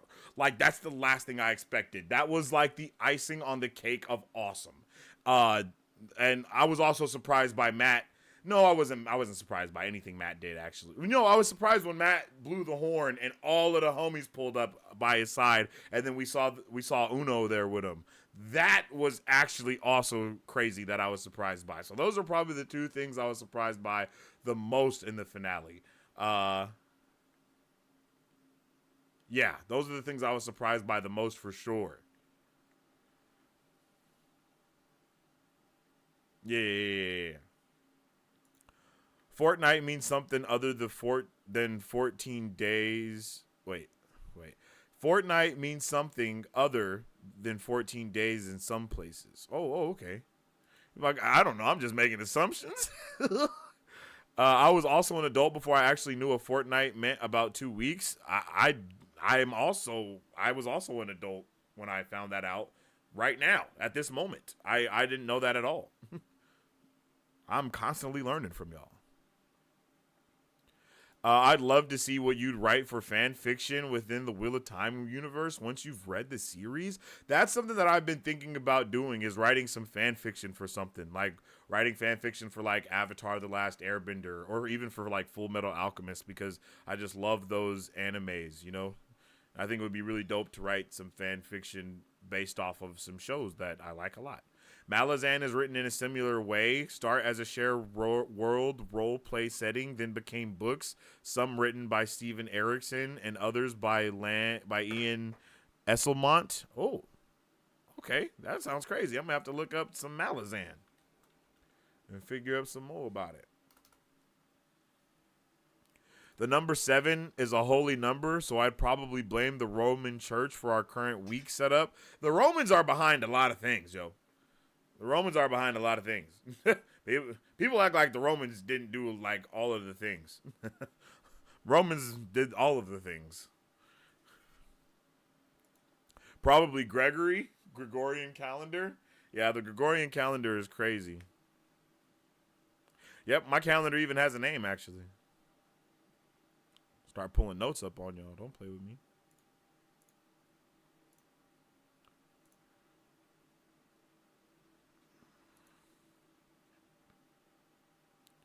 A 1000% agreed.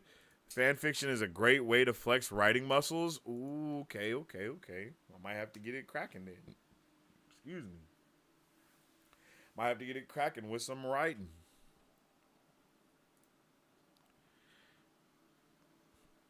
Yeah. There's a lot of my graphic designer branding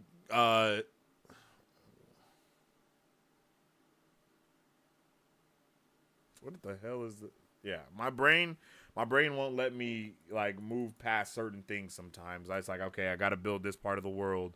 Sometimes I'm thinking about a character and I'm like, yo, I don't even have I want to explain the insignia of their thing or something, and it's like, yo, it's not created yet. Okay, let me go create that real quick. Let me go create the emblem for this faction so I can actually keep writing. The Expanse also started as a role-playing game. One character dies early because the player left the game. Oh, I love The Expanse. I had to take a little break on it though, because it was like The Expanse and Wheel of Time were just like, it was just racking my brain left and right. It was just boom, boom, boom, boom, boom, and I was like, oh shit. Like, I was going to fantasy land, and then I was immediately going to sci-fi world, and it was just too much. I had to take a break. I was like, all right, bro, my brain is going crazy right now, remembering all these names and factions and all this new stuff at one time. It was like, yeah, I definitely got overloaded. But I'm almost ready to get back in there. I'm on season 4 right now. Season 4, episode 1, episode 2 maybe. I got halfway in, and then I was like, let me take a break. And now I'm almost ready to finish the rest of it. That's crazy. The Expanse is probably my favorite TV show, and the books are even better. Yeah, I agree completely. Like, I definitely agree. I haven't read the books, but Shora was amazing in The Expanse. Yeah, I love Shora in The Expanse. I can't wait to see her in season 3 of Wheel of Time. Oh, yes. She goes crazy in the Wheel of Time. One of my favorite characters, for real. Shora gives me Moiraine vibes. Like, she's like the science fiction Moiraine. You know what I mean? Because, too many names. But for real. Is fanfictions.net still a thing? There was some great Harry Potter fan fiction written by 7th graders back in the day. Oh. Okay. Lanfear had nothing to do with it, if you know what I mean. I don't know what you mean. Ooh. How important would you guys say a name of a book is for you, or a name of a series? You know, like Lord of the Rings, Wheel of Time. Those are some badass names.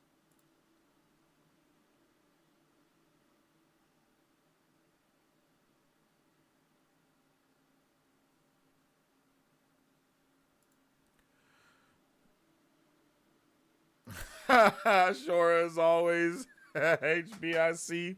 It's 1 a.m. here in Florida. Yeah, sorry about my entire state. I need to go to sleep. Night all. May you all sleep well and wake. May you sleep well and wake, Matt. Hope you have a good one. I'd say the name is important for someone deciding to pick it up off the shelf, but not important if the writing is good.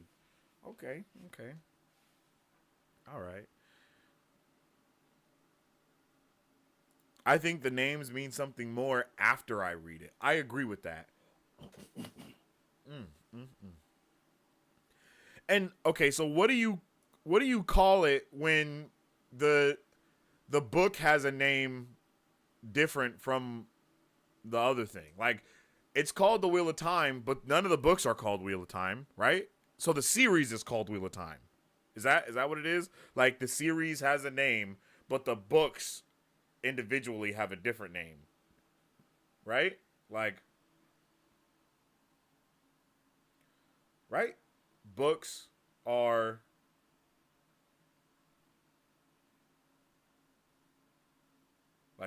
movies in the saga, I guess. Like, the movie is Iron Man. The saga is Infinity War. Is that basically what it, or the series is the Infinity Saga? Is that type shit? Like, Wheel of Time is the series, but the individual things are the Eye of the World, so on and so forth. Sleep well and wake. See you, Matt. I'm in Florida too. Oh, snap. I have mixed feelings because I hate Elida and love Avasarala. I don't know who Elida is.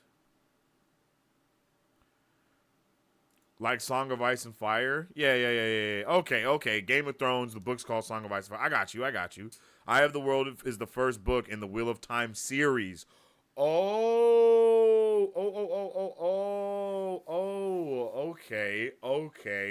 Okay. Robert Jordan didn't care about titles. He left all that up to his editor. Yeah, I'm way better now. Now that I know that, I got the name of the series. Who cares about the book title? A New Hope is the first movie that came out in Star Wars. Okay. In the 90s, that was normal. Shannara series, but the individual books have different names. That makes a lot of sense. I like that a lot. Definitely gonna have to dive deeper into that. Wheel of Time titles are pretty cool. The Wheel of Time show is using chapter names for a lot of episodes. Yeah, I found that out. And that's awesome.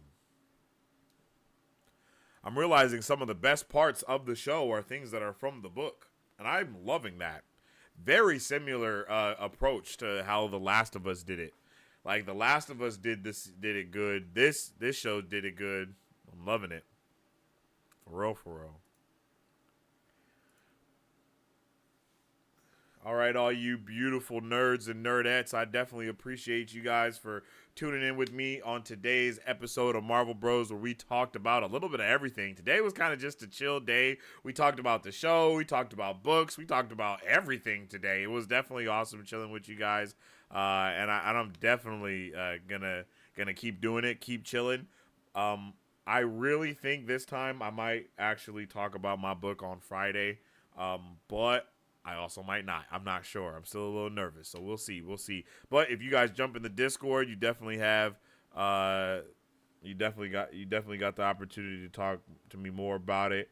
I will probably create a Discord for my book soon, so we can kind of nerd out and talk about things. And then having so many readers, partake in it will really help, and nerd out about different things. So. And help me, iron out details. Just that one time me and Mari Sue talked about my book, it definitely helped me iron out a lot of different details with things that was going on. So I would love it if you guys could join the Discord, just so we could keep talking, keep nerding out. and keep it going. You know what I mean? I love the discussion today. I love all the vibes today. You guys have been amazing. If you do join the Discord, I'll see you there. If you don't join the Discord, I'll see you next time on Marvel Bros. If you guys haven't already, make sure you drop a follow, drop a like, drop a share, all those things. And definitely follow us on social media at Marvel Bros to stay up to date with all things Marvel and everything Wheel of Time. And you can also check me out on social media at Sensei if you needed those stay up to date with all my thoughts, theories, and opinions on whatever particular thing we may be partaking in at that particular time.